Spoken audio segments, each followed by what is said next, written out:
कल मैंने आपको एक असाइनमेंट दिया था। आपको पहले 3 लेक्चर पढ़ने थे। इंटरनल सिक्योरिटी जो बुक है अशोक कुमार सर की।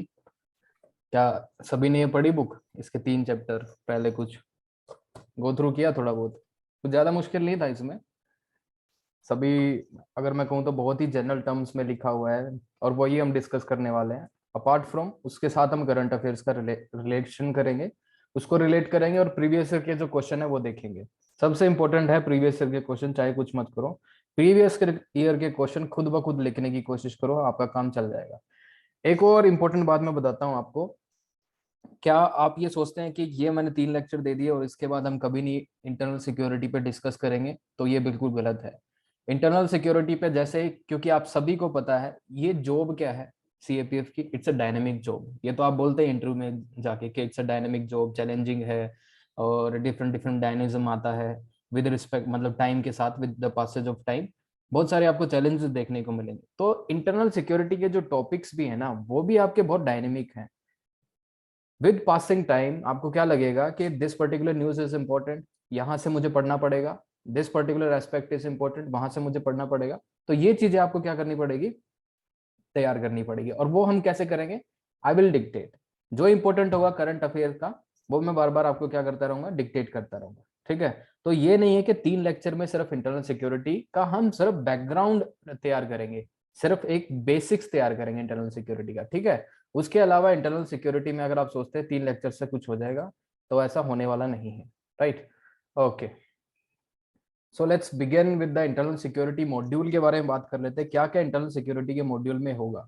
पहला होगा टेररिज्म। टेररिज्म को डिस्कस करेंगे। Naxalism, north east insurgency, organise crime, cyber security, these are the basic topics. Border management, coastal security, और दो और थीम्स है जैसे AFSPA, J and K militancy, internal security doctrine की क्या जरूरत है, क्योंकि अभी हमें अभी की बात करूं तो इंटरनल सिक्योरिटी डॉक्ट्रिन कोई है नहीं इंडिया में।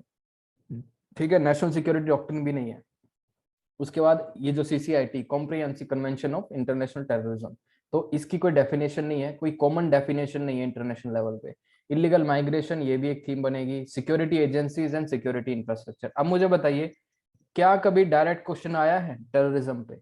सीएपीएफ की हिस्ट्री में टेररिज्म पे कोई डायरेक्ट क्वेश्चन नहीं आया। ठीक है?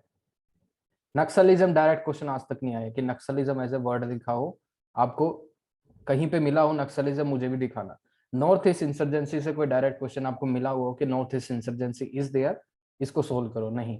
ऑर्गेनाइज क्राइम से आपको कोई डायरेक्ट क्वेश्चन मिला है? नहीं। साइबर सिक्योरिटी से कोई डायरेक्ट नहीं मिला। बॉर्डर मैनेजमेंट से कोई डायरेक्ट ऐसे लिखा हुआ नहीं आया कि बॉर्डर मैनेजमेंट।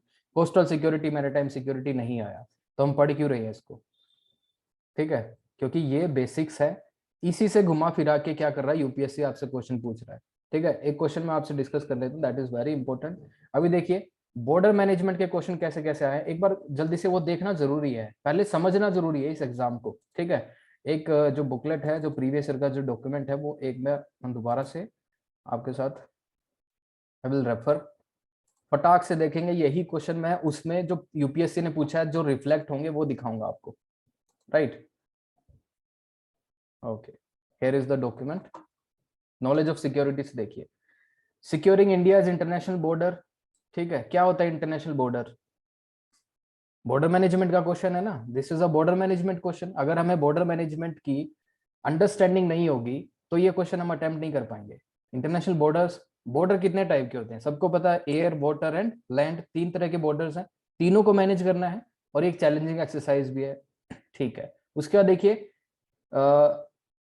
Disaster management. ठीक है? डिजास्टर मैनेजमेंट इंटरनल सिक्योरिटी का आपका एक पार्ट है। उसका देखिए इन्फिल्ट्रेटर्स। अब आप देखेंगे जब इंटरनल सिक्योरिटी के फीचर्स, इंटरनल सिक्योरिटी के फीचर्स, चैलेंजेस क्या है, स्पेसिफिकली दे आस्क्ड इन्फिल्ट्रेटर्स। तो इंटरनल सिक्योरिटी आपको पता होना चाहिए, उसमें स्पेसिफिकली इन्फिल्ट्रेटर्स उसने पूछा है। फिर देखते हैं आपके, आप पढ़ते हैं कि traditional and non traditional threats of internal security. दूसरे तरीके से उन्होंने क्या पूछा है? नॉन ट्रेडिशनल का तरीका पूछ लिया, एमर्जिंग थ्रेट्स। ठीक है? मतलब सेम है, सेम चीज है, लेकिन एक नया कीवर्ड दे दिया उन्होंने, एमर्जिंग थ्रेड्स। ठीक है? पूरा क्वेश्चन चेंज नहीं हुआ, सिर्फ वही है। यहाँ पे क्या काम करेगी? आपकी अंडरस्टैंडिंग ऑफ द सब्जेक्ट। अगर आपकी सब्जेक्ट के प्रति अंडरस्टैंडिंग अच्छी है तो you can easily attempt this question. Right? उसके रिलीजियस फंडामेंटलिज्म की बात कर सकते हैं। अब देखते हैं रिलीजियस फंडामेंटलिज्म। यहाँ पर देखिए, आपको दिखेगा देयर इज, यहाँ पे नहीं है, चलो रिलीजियस फंडामेंटलिज्म, इसमें ये पर्टिकुलर थीम मिस हो गई है, पर ठीक है, we will discuss it. Religious fundamentalism, I think सबको पता है कि रिलीजियस फंडामेंटलिज्म क्या है। वन पर्टिकुलर आइडियोलॉजी जो रेडिकल है, रेडिकल आइडियोलॉजी, जो रेडिकल आइडियोलॉजी आप बोलते हैं कि जो फंडामेंटलिस्ट होते हैं, those people which are misusing religion for their personal gain या फिर किसी पॉलिटिकल ऑब्जेक्टिव से, ठीक है, उसको बोलते हैं रिलीजियस फंडामेंटलिस्ट। ऐसी पर्टिकुलरली काफी रिलीजन है जिनको टारगेट किया जा रहा है कि ये रिलीजियस फंडामेंटलिस्ट है, इसीलिए बोलते हैं कि राइट विंग एक्सट्रीमिज्म हो रहा है, ठीक है, इसीलिए बोलते हैं कि इस्लामोफोबिया, ठीक है, इस तरह से काफी चीजें टारगेटेड हैं। अच्छा, अब हम बात करेंगे, प्लीज मुझे एक बार बताइए कि कल आप में से उस बुक में किस किसने पढ़ा है, नहीं पढ़ा है तो बता दीजिए, कोई दिक्कत नहीं है, otherwise we will continue with this. तो मैं ये बता दूं, हाँ बोलिए, कोई बोल रहा है शायद। यस नितिन। मैंने बुक हेलो ये शांतनु, आप बताइए। मैंने बुक में से नहीं पढ़ा सर, पर जो आपने कंटेंट अपलोड किया था आज उस पे, तो उसमें से मैंने ये लेफ्ट विंग एक्सट्रीमिस्ट वाला पूरा पढ़ा था, जितने भी उसमें न्यूज़पेपर आर्टिकल्स वगैरह थे। अच्छा ठीक है, कोई हाँ, ये पूरा एक तो खत्म न्यूज़पेपर कर दिया। आर्टिकल, वो तो बहुत हैवी डॉक्यूमेंट था, आपने मतलब हेडिंग पढ़ी होगी सब, है ना? नहीं, मैंने ना वो पूरा पढ़ दिया A to Z, वो उसमें नक्सलिज्म वाला पूरा क्लियर कर दिया था, बस एक ही टॉपिक पढ़ा था। ठीक है, नक्सलिज्म वाला आपने पढ़ लिया था। अच्छा हाँ नितिन, जी। बताइए आप। सर मेरे पास बुक ही नहीं है। आपके पास बुक नहीं है, डॉक्यूमेंट भी रेफर नहीं किया आपने जो मैंने वहां पे नहीं अपलोड सर, किया? मेरे पास सर दूसरा बुक मैं फॉलो किया था। कोई नहीं, कौन सा बुक है? सर M कार्तिकेयन का। पियर्सन का? Yes sir. वो भी अच्छा बुक है, वो थोड़ा अपडेटेड है, अगर मैं बताऊं तो अशोक कुमार जो बुक है उससे अपडेटेड है वो, थोड़ा सा, ठीक है, तो वो अच्छी बुक है। उसकी भी मैं कुछ एक जो मेजर डायग्राम्स है वो भी आपके साथ डिस्कस करूँ, बहुत अच्छे डायग्राम उसमें दिए हुए हैं, ठीक है। अब देख लो, हम बात करेंगे आज terrorism, Naxalism, north east insurgency, तीन टॉपिक और ऑर्गेनाइज क्राइम, राइट। ये चार टॉपिक हम फटाक से इसमें कर लेते हैं। पहले देखते हैं आपका टेररिज्म, बेसिक अंडरस्टैंडिंग चाहिए हमें। क्या आप में से कोई बता सकता है what is the difference between terrorism, Naxalism, और नक्सलिज्म का दूसरा नाम है लेफ्ट विंग एक्सट्रीमिज्म और माओइज्म।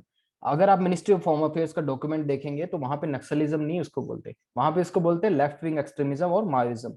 इस तरीके से वहां पे इसको डेजिग्नेट किया गया है, इस पर्टिकुलर ऑर्गेनाइजेशन को। उसके बाद देखेंगे आप north east insurgency, north east insurgency, तीनों चीजों में क्या डिफरेंस है, टेररिज्म, लेफ्ट विंग एक्सट्रीमिज्म और नॉर्थ ईस्ट इंसर्जेंसी, कहाँ कहाँ पे है, इसके फीचर्स मुझे बता दीजिए। टेररिज्म कहाँ पे दिखता है, लेफ्ट विंग एक्सट्रीमिज्म और नॉर्थ ईस्ट इंसर्जेंसी, एनीबॉडी बताइए, Sir, शांतनु आप। हाँ, Northeast insurgency, we will come across in Northeast India, sir. Yes, north east India. So I am And terrorism, it is from, mostly it is from Pakistan, sir. Okay, okay, And Maoism, it is from rural parts of India. okay. Can I say that terrorism is a broader term? Terrorism is an action, is a particularly systematic use of violent act. जहां पे भी violence हो रहा है, where the tool is a violence, उसको हम बोल देते हैं terrorism. Under terrorism you will find left wing extremism, चाहे उसको नक्सलिज्म बोल लो या फिर उसको इंसर्जेंसी बोलो नॉर्थ ईस्ट की, because they are violent organization. अब टेररिज्म स्पेसिफिकली हम बात करते हैं कि टेररिज्म क्या है। This is not this haphazard manner में कोई भी अटैक नहीं कैरिड आउट होता, this is a systematic use of violent act. Always there will be a systematic, आपने देखा होगा कि स्लीपर सेल्स होते हैं, ठीक है, they are carried out one particular attack for their one particular objective. जब तक उनको डिसीजन वहां से नहीं मिलता, जब तक उनको क्या नहीं मिलता, कोई ना कोई वहां से वो ऑर्डर नहीं मिलता, they do not carry out the particular direct. तो this systematic use of violent attack, this particular definition और this word is very important, which help in creating terror. हर एक जो आप देखेंगे लेफ्ट विंग एक्सट्रीमिज्म और इंसर्जेंट्स और insurgency north east and terrorism, they both have the ideology, सबकी अलग अलग आइडियोलॉजी है, विदाउट एनी आइडियोलॉजिकल गेन और ऑब्जेक्टिव्स के they do not do anything. Terrorism जो कैरिड आउट करते हैं, they have the basic ideology. क्या उनकी आइडियोलॉजी है? उनकी आइडियोलॉजी आप देखेंगे और उनके ऑब्जेक्टिव्स जो देखेंगे, they have objectives of achieving political gain. Political gain is important. उनको पॉलिटिकल गेन क्या करना है? अचीव करना है। ये इंपॉर्टेंट टर्म है, पॉलिटिकल गेन।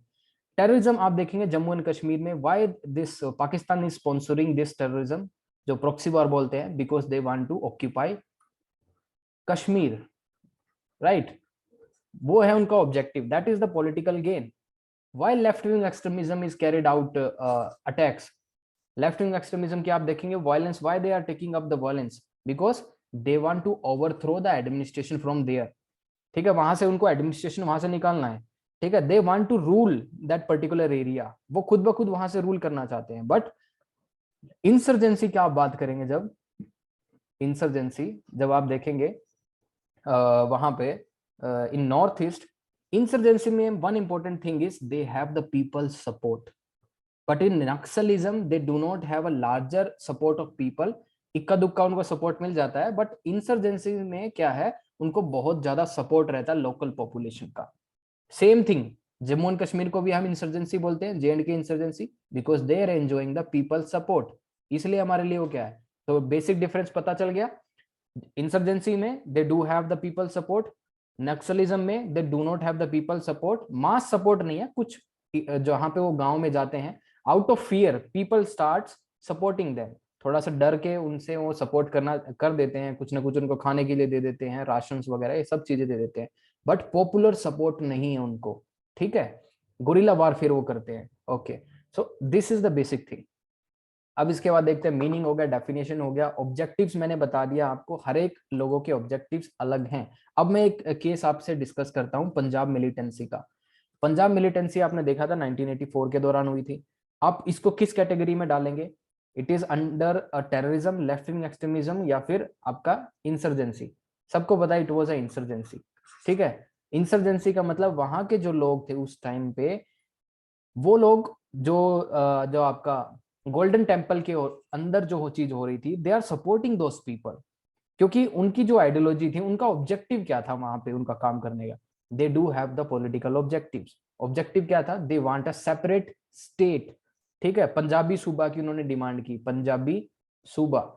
ठीक है, सेपरेट, खालिस्तान बोलते हैं आज भी, मतलब अभी ये बहुत ज्यादा न्यूज में था ड्यूरिंग दिस फार्मर्स प्रोटेस्ट। ठीक है, वहां पे खालिस्तानी आके बैठेंगे, ऐसी ऐसी एलिगेशन लगी थी। ठीक है, तो वो बोल रहे हैं कि दोबारा रिवाइव करने की भी सोच रहे हैं, बहुत सारी चीजें ऐसी थी। तो वहां का ऑब्जेक्टिव क्या था उनका? Objective was political gain to have a separate country.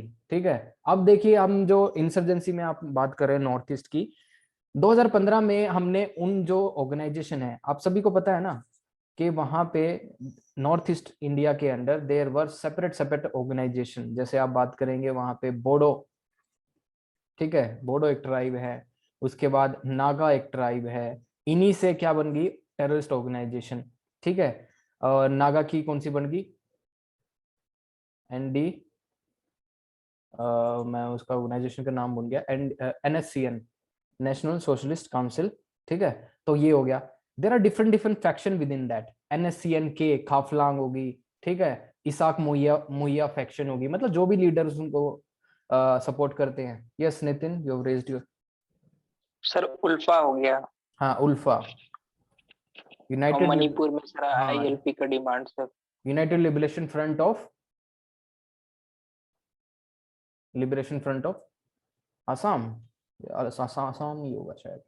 ठीक है, एक बार मैं आपसे डिस्कस कर लेता हूँ, अब ऑर्गेनाइजेशन का बात ही हो गया, तो देखिए, तो आपने जो कार्तिकेय जो बुक पढ़ी है उनमें, उसमें देखिए आसाम के अंदर ये ऑर्गेनाइजेशन है, that is the major organisation, ULFA, NDFB। Nagaland के अंदर देखिए NSCN के खाफलांग, IM फैक्शन कौन सा? Isaac मुइया faction. मणिपुर के अंदर UNLF, उसके बाद देखेंगे मिजोरम के अंदर HPC। ये इंपॉर्टेंट, ये प्रोमिनेंट नहीं है, अब दिस इज नॉट प्रोमिनेंट अभी, बस मणिपुर के अंदर ये थोड़ी सी है, UNLF इज प्रोमिनेंट कुछ हद तक। मेघालय के अंदर ये तो टोटली इंसर्जेंसी से बाहर आ चुका है। आसाम के अंदर है, और अरुणाचल के अंदर कुछ हद तक, और नागालैंड, ये एरिया अफेक्टेड है अभी भी। नागालैंड के अंदर जो NSCN है, इससे हम डायरेक्टली बात कर रहे हैं, फ्रेमवर्क एग्रीमेंट जो गवर्नमेंट ऑफ इंडिया ने 2015 में इनके साथ किया था। इनकी डिमांड क्या है? जो हमारा इंटरलोक्यूटर है, जो गवर्नमेंट ऑफ इंडिया ने अपॉइंट किया है इस टेररिस्ट ऑर्गेनाइजेशन और इन ऑर्गेनाइजेशन से बात करने के लिए, NN रावी था, उनके बाद चेंज हो गया बहुत सारे, मुझे अभी प्रेजेंट नाम नहीं पता उनका, बट ठीक है, इंटरलोक्यूटर अपॉइंट किया था इन ऑर्गेनाइजेशन से बात करने के लिए, इनकी डिमांड को सुनने के लिए। ठीक है, इनकी डिमांड है, they are out of the constitutional framework. किसी चीज की मतलब किसी लोगों की हम डिमांड कब कैसे मान सकते हैं? सुप्रीम बॉडी कौन है इंडिया के अंदर? सुप्रीम थिंग का कॉन्स्टिट्यूशन, कॉन्स्टिट्यूशन ऑफ इंडिया, ठीक है, COI। इसके अंदर उनकी अगर डिमांड लाई करती है तो हम इनको मीट कर सकते हैं, लेकिन उनकी डिमांड है सेपरेट फ्लैग की, उनकी डिमांड है सेपरेट जो रूल्स होंगे, उनके डिफरेंट रूल्स होंगे। ठीक है, रूल्स हम कुछ हद तक उनको स्पेशल प्रोविजन दे सकते हैं, but they do have a demand of national flag, different national flag. ठीक है, ये बिल्कुल भी नहीं हो सकता। ठीक है, ये उनकी डिमांड है। Okay, now coming back to internal security. Terrorism हमने डिस्कस कर लिया। So terrorism is basically a violent act. Violent act क्या है? they want to carried out a violent attack, systematic use of certain things। उसके बाद society के अंदर क्या करना चाहते हैं? to create fear और terror in the minds of people. जितना ज्यादा वो टेरर फैला सकेंगे, they will be near to the achieving of this political और आइडियोलॉजिकल और रिलीजियस ऑब्जेक्टिव जो भी उनके होंगे। ठीक है, उस टाइम पे। अब देखिए, ऑर्गेनाइज्ड हो गया, ये हो गया। ओके, अब देखिए परसेप्शन प्रॉब्लम क्या है टेररिज्म के अंदर। ये जो चीज मैं पढ़ा रहा हूँ, this particular thing you can not directly use in your essays, but you should know this things, कहाँ पे आपको ये यूज करनी है। Perception problem on terrorism political end के अंदर देखे तो सम जो आप देखेंगे, our freedom fighters was called as terrorist by the Britishers. उस टाइम पे इनको क्या बोला जाता? रेवोल्यूशनरी या फिर टेररिस्ट ऑर्गेनाइजेशन, बट हम उनको क्या बोलते हैं? Freedom fighter. It is all about the perception. Burhan Wani मारा गया 2016 के अंदर, ठीक है, 16-17 के अंदर। कश्मीरी जो है वहां पे उसको क्या बोलते हैं? Freedom fighter, but government of India declared him as a terrorist. अब देखेंगे यहाँ पे, देखिए प्रभाकरण जो आपकी श्रीलंका के अंदर आई थिंक सबको पता होगा कि श्रीलंका के अंदर क्या हुआ था। LTTE प्रोमिनेंट ऑर्गेनाइजेशन थी जो किसके लिए काम कर रही थी? तमिलियंस के लिबरेशन के लिए, LTTE। ठीक है, तो ये प्रभाकरण इसने शुरू किया था। अब ये श्रीलंका के लिए तो क्या था?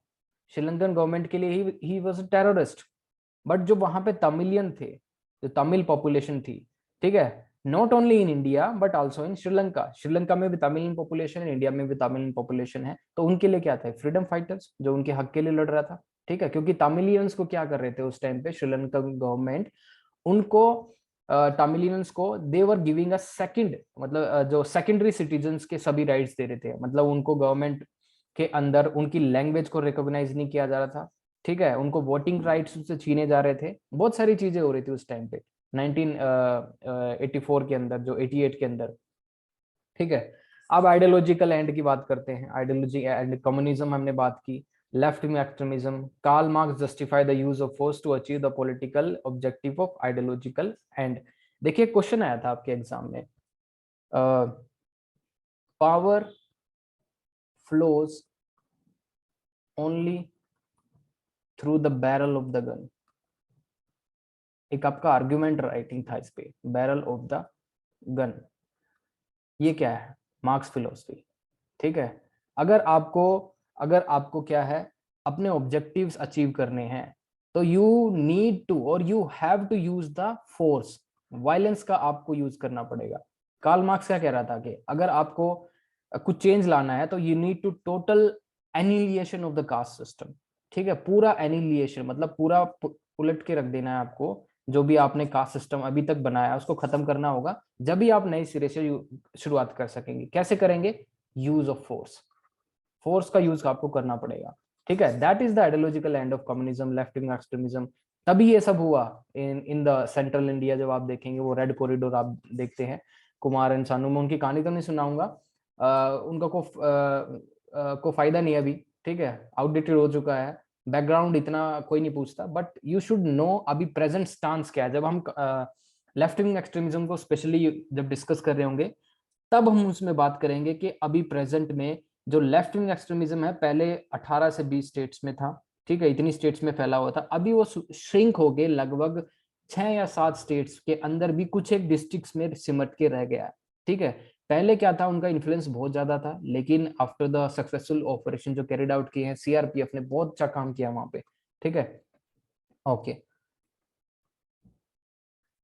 ठीक है, कार्ल मार्क्स हमने डिस्कस कर लिया, आइडियोलॉजिकल एंड हो गया।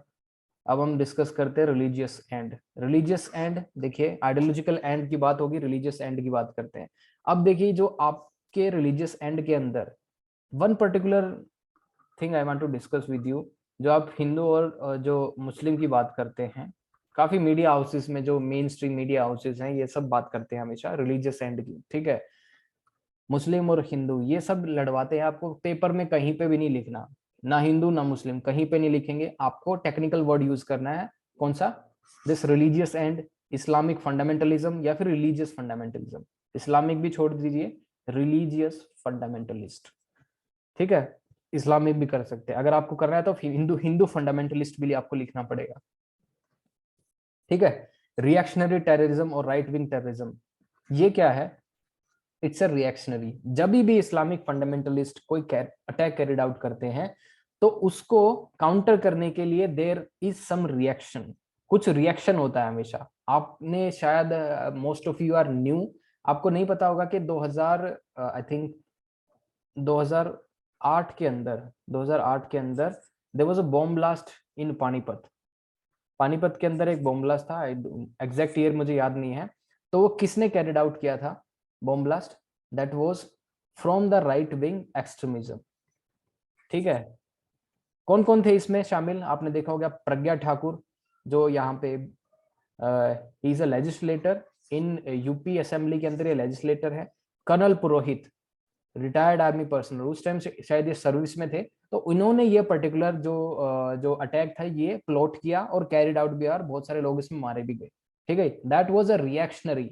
उससे पहले सीरियल बॉम्ब ब्लास्ट हुए थे इंडिया के अंदर, उसको रिएक्शनरी काम करने के लिए this particular operation was carried out, ठीक है। ये मैं बात कर रहा हूँ आइडियोलॉजी, आपस में आइडियोलॉजी कैसे एक दूसरे को काउंटर कर रही है। जम्मू एंड कश्मीर में क्या हो रहा है, जम्मू और कश्मीर में आप सोच रहे हैं कि सिर्फ दे टुक अप द वेपन्स, सिर्फ वेपन से वो काम कर रहे हैं, नहीं, जो टेररिस्ट हैं उनको न्यूट्रलाइज किया जा सकता है, बट आइडियोलॉजी को न्यूट्रलाइज नहीं किया जाता। आइडियोलॉजी को न्यूट्रलाइज करने के लिए you need a counter ideology, ठीक है। आइडियोलॉजी को मारा नहीं जा सकता, उसके लिए काउंटर आइडियोलॉजी लगेगी, जैसे गवर्नमेंट ऑफ इंडिया जो भी कर रही है, ठीक है। काउंटर आइडियोलॉजी कैसे करेगी, हम जो वहां का जो यूथ है उसको हम कहाँ पे लेके जा रहे हैं, भारत भ्रमण के लिए, उनके लिए जो एम्प्लॉयमेंट अपॉर्चुनिटीज के हम बहुत सारी चीजें कर रहे हैं, वहां पे उनको एजुकेशन के लिए बहुत सारे मिलिट्री स्कूल चलाती है, ठीक है। उसके बाद देखेंगे वहां पे डेवलपमेंट के लिए हमने कितना पैसा दिया है। अगर आप बाढ़ देखेंगे 2012 में, वहां पे जो कश्मीर के अंदर फ्लड आई थी, कितना 1 लाख करोड़ रुपए का वहां पे पैकेज दिया उनको, रिलीफ पैकेज। उसके बाद देखेंगे आप, there are many schemes like Udan schemes, और वहां पे जो लोकल लेवल पे जो होते हैं गेम्स ऑर्गेनाइज होते हैं, डिफरेंट डिफरेंट चीजें होती हैं, that shows the counter ideology. हम उनको बताना चाहते हैं कि जो आपको ये रेडिकलाइज्ड और रिलीजियस फंडामेंटलिस्ट ने आपको जो बोला है about the main India, that is wrong, we are not like that, हम ऐसे नहीं है, ठीक है। So counter the ideology can be counter only through ideology, ठीक है। तो मेनली आइडियोलॉजी का खेल है, आइडियोलॉजी अलग है, आपकी फिलोसफी अलग है, सभी चीजें अलग हैं, इसमें आपको देखना पड़ेगा, पॉलिटिकल ऑब्जेक्टिव्स अलग हैं। अभी आप देखते हैं कि बीजेपी आइडियोलॉजी को बहुत ज्यादा ऑब्जेक्ट करते हैं, ठीक है। तो बीजेपी की आइडियोलॉजी अलग है, उनका फंक्शन करने का तरीका अलग है, कांग्रेस की आइडियोलॉजी अलग थी, सीपीआई की आइडियोलॉजी अलग है, सबको पता है ना। तो these parties are made on the ideologies, ठीक है, डिफरेंट डिफरेंट आइडियोलॉजीज हैं, ओके।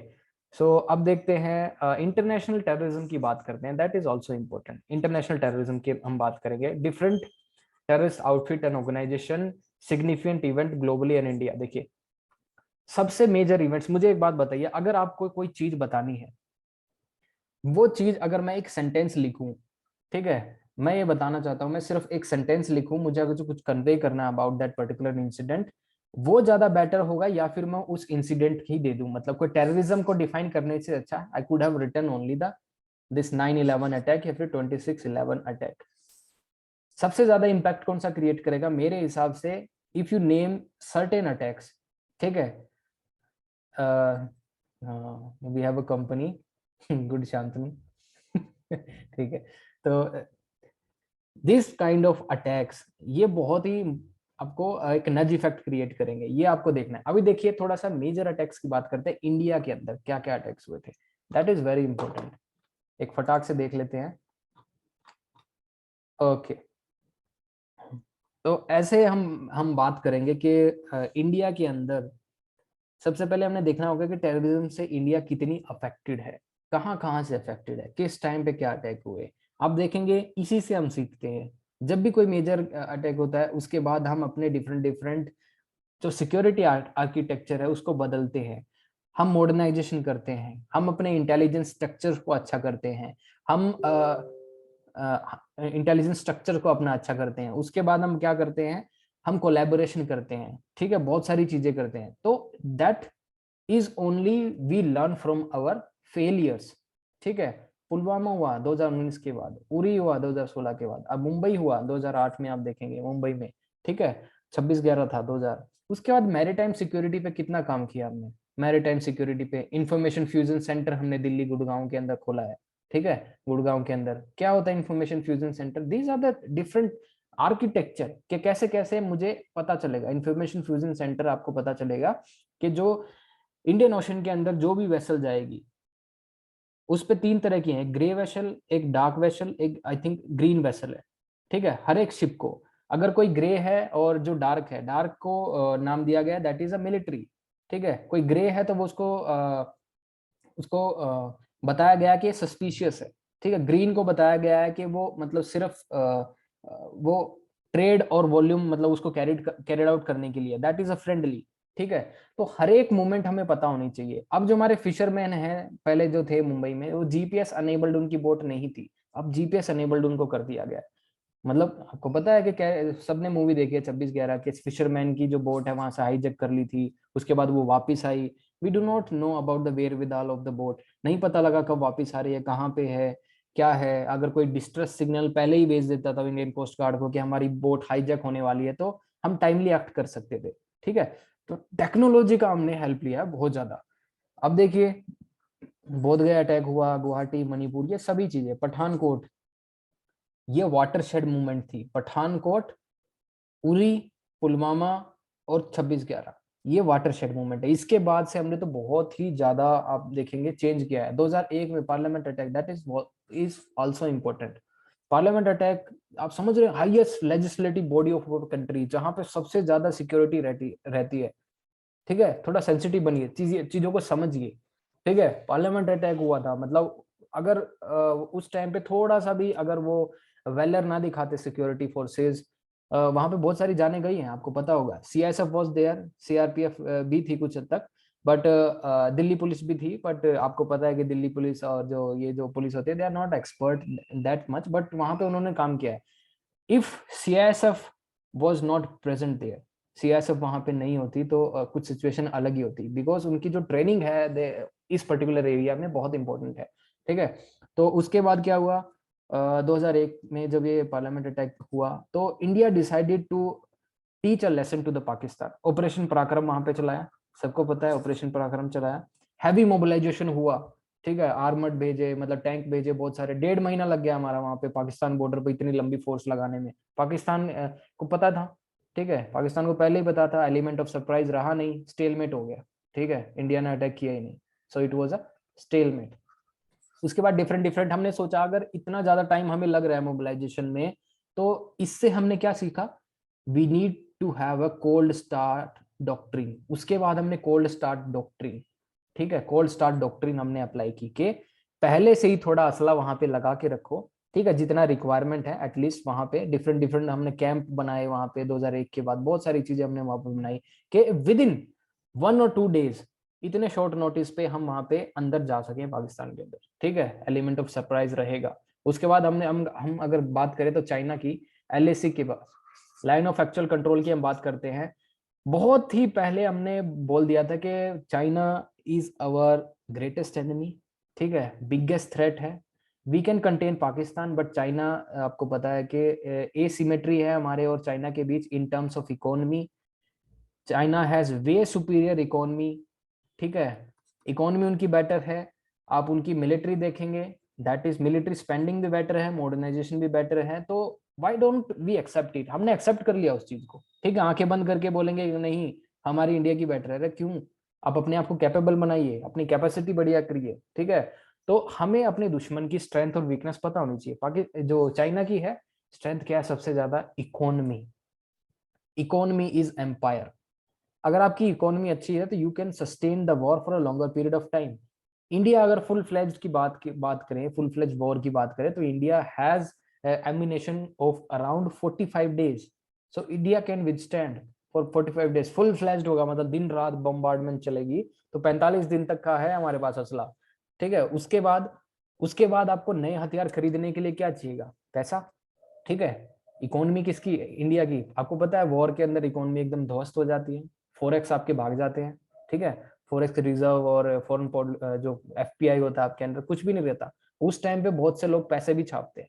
दो अपॉर्चुनिटी होती है वॉर के अंदर, ठीक है। मार्केट एकदम गिर जाएगी या फिर जबरदस्ती कराते हैं। आपने कभी ये पढ़ा होगा इस तरह से कि इराक के अंदर जो इंकर्जन किया यूएस ने, बहुत बड़ा गेम खेला उन्होंने, ठीक है। Yes Nitin, you want to say something? Sir war तो अपॉर्चुनिटी है यूएस के लिए अभी यूक्रेन में, हाँ, नए नए वेपन्स को टेस्ट करना। यस एग्जैक्टली नए नए वेपन्स को टेस्ट करना और साथ ही नए नए वेपन्स को बेचना, ठीक है।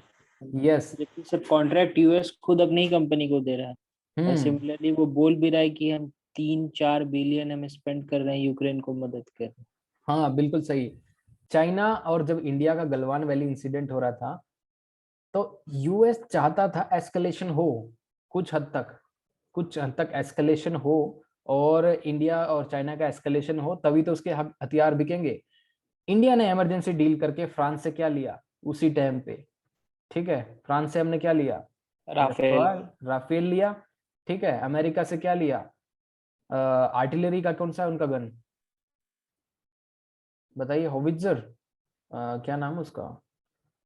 दैट इज इम्पोर्टेंट गन, वहां से हमने लिया है, ठीक है। उसके बाद बहुत सारे एयरक्राफ्ट भी हमने यूएस से लिए हैं। क्यों? वहां की डिफेंस इंडस्ट्री डाउन जा रही थी यार। यूएस के अंदर क्या बनाता है यूएस सबसे ज्यादा? यूएस सबसे ज्यादा हथियार ही तो बनाता है, दे हैव द एक्सपर्टीज। और उसके बाद आप अगर आप देखेंगे रशिया से, रशिया का जो हमारा डिपेंडेंस देखे, around 65% of the military hardware we have from the Russia. तो रशिया पे हमारी इतनी ज्यादा डिपेंडेंस है, ठीक है। तो इस डिपेंडेंस को खत्म करने के लिए इंडिया क्या कर रहा है? इंडिजिनाइजेशन की बात करता है हमेशा, make in India, made in India, transfer of technology की बात करते हैं हम। सो दिस ब्रॉड टर्म आप सोचिए बस इन चीजों को, ब्रॉड टर्म, बड़ा खेल सोचिए, छोटा खेल अपने आप समझ में आ जाएगा, ठीक है। ट्रांसफर ऑफ टेक्नोलॉजी की बात करते हैं हम, तभी हम क्या कर पाएंगे?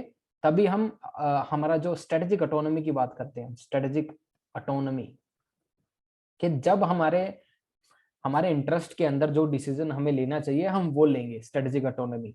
लेकिन अगर आप देखेंगे, अगर हम जो रशिया की हम बात करें, रशिया के अंगेज हमने वोट क्यों नहीं किया? 65% हार्डवेयर हम रशिया से ले रहे हैं, चाइना हमारे बॉर्डर्स पे है, ठीक है। और इस पर्टिकुलर सिचुएशन में अगर हम रशिया के अगेंस्ट वॉर मतलब वोट करते हैं, चाइना अगर मतलब अटैक करता है, तो हम किसके पास जाएंगे? अमेरिका तो बढ़िया है, ठीक है, वो तो हमें मारेगा, ठीक है, वो तो कुछ ना कुछ वहां पे छापेगा। सो ऑल आर क्या है? Opportunistic, right. तो इस तरह से आपको देखना है। Okay, hello sir, can I speak? Yes Raj. Yes sir. Yes sir sir अब तो अनकन्वेंशनल वॉर की तरफ नहीं जा रहा है वर्ल्ड। मतलब कन्वेंशनल वॉर तो अब बहुत लाइक सबको पता है कि इससे लॉस होगा बोथ साइड। तो मतलब अनकन्वेंशनल वॉर पे लाइक आइडियोलॉजिकल वॉर या साइबर वॉर, इस पे तो Yes. चाइना ज्यादा वर्क कर रहा है। इस पे चाइना वर्क कर रहा है, लेकिन बिल्कुल अच्छी बात है आपकी। लेकिन इस बार आप सीधे जो सीएपीएफ में देखेंगे, एक क्वेश्चन आपने देखा है, that is very how two important question. Control war is sir. हाँ, एक ये जो वॉर वाला क्वेश्चन है, और इसके साथ ही जो strategic thinking and timely action. तो strategic thinking and timely action इस बार क्या है, हम इसमें हिस्टोरिकली भी जो इंसिडेंट हुए थे वो डिस्कस कर सकते हैं। So shall we discuss this topic, जो आपका ये वाला मॉडल आंसर क्या हम डिस्कस करें? This is a very important topic. Yes sir.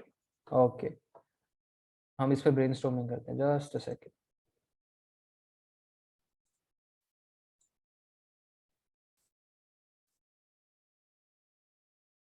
जितना ज्यादा प्रीवियस ईयर क्वेश्चन देखेंगे उतना बेनिफिशियल है। ओके, देखिए कोई भी टॉपिक अप्रोच करने से पहले मैं बार बार बताता हूँ, look for the keywords. Keywords हैं इसमें 3, Indian arm forces, strategic thinking and timely action. साफ साफ मुझे दिख रहा है ये कीवर्ड्स मुझे एनालाइज, मतलब मैंने पहचान लिया, उसके बाद मेरा आधा काम खत्म।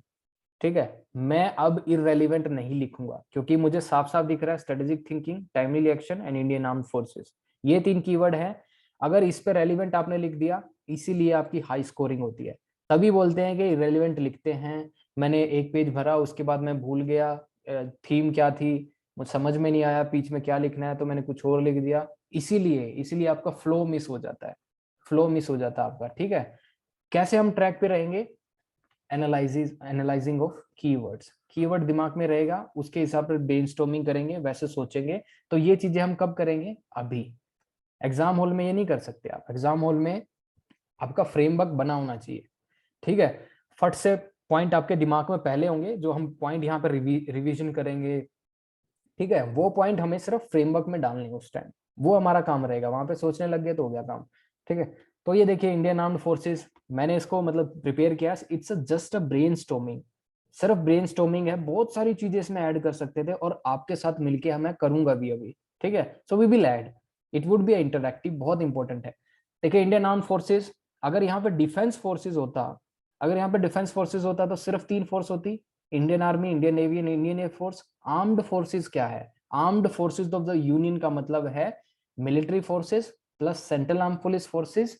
ठीक है, सेंट्रल आर्म पुलिस फोर्सेस के अंदर 5 आती हैं। उसके बाद एसएसएफ, उसके बाद देखेंगे inter service commands and institutions, जितने भी हैं इंटर सर्विस कमांड्स के, इंटीग्रेटेड जो आपकी थिएटर कमांड होगी, ये सभी आर्म्ड फोर्सेस के अंदर आपका आता है। ठीक है, अब इसको डिफाइन करने का कोई फायदा नहीं है, आर्म्ड फोर्सेस को मैं डिफाइन क्यों करूं? अब देखिए मेजर नीड क्या है क्वेश्चन की? Strategic thinking and timely action. तो मैं ये चीजें तो डिफाइन करूंगा ही नहीं पेपर के अंदर कि क्या इंडियन आर्मी है, क्या इंडियन नेवी है, क्या central arm police forces. I will not define के 5 सीएपीएफ होती हैं, इंडियन आर्मी होते नहीं। That is not the demand of the question. अगर आपको डिफाइन भी करना है तो आई वुड अलॉट, सपोज कीजिए 100% है तो मैं सिर्फ 15% maximum I would write on Indian armed forces, कि क्या क्या मतलब उसको कैटेगराइज आपको करना है। बाकी का बचा जो 85% है, I will give around 40% to this और 40% टू दिस, 45 लगा लीजिए इसमें। ठीक है, जो भी आपको ज्यादा, डिपेंडिंग अपॉन जितना रिसोर्स आपके पास है, टाइमली एक्शन वाला रिसोर्स ज्यादा है, स्ट्रेटेजिक थिंकिंग वाला ज्यादा है। इसमें आपको क्या है, ट्रेस करना है इंडियन आर्मी की, मतलब इंडियन नेवी की या फिर इंडियन एयरफोर्स की, आपको हिस्ट्री, मतलब आफ्टर द इंडिपेंडेंस और बिफोर इंडिपेंडेंस भी, और टिल नाउ अभी तक क्या क्या ऐसे काम किए हैं जहां पे इंडियन आर्म्ड फोर्सेस की स्ट्रेटेजिक थिंकिंग दिखती हो और जहां पे उन्होंने टाइमली एक्शन लिया हो। ठीक है, सबको पता है टाइमली एक्शन 2016 के अंदर यूरी जो अटैक होने के बाद we carried out an preemptive attack, surgical strike उसको बोलते हैं। We did enter into the Pakistan territory, वहां पे बोलते हैं कि वहां पे लॉन्च पैड थे। ठीक है ना, बोला था ना, बहुत ज्यादा पॉलिटिसाइजेशन भी हुआ था उस इवेंट का। So was it not a timely action? क्या वो टाइमली एक्शन नहीं था?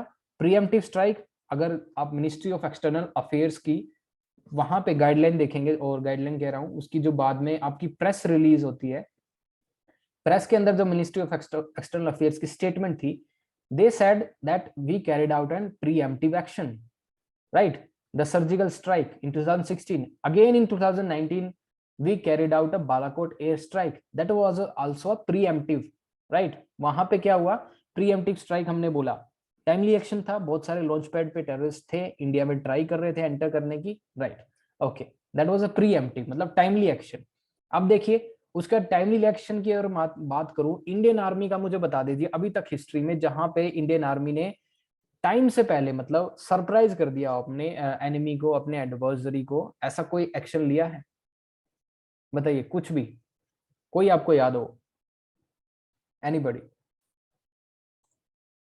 यार इतना आप बार बार ये इंडिया के पास तो मतलब सेलिब्रेट करने के लिए इतने मौके आते हैं, विजय दिवस, हम बोलते हैं कारगिल विजय दिवस, ठीक है।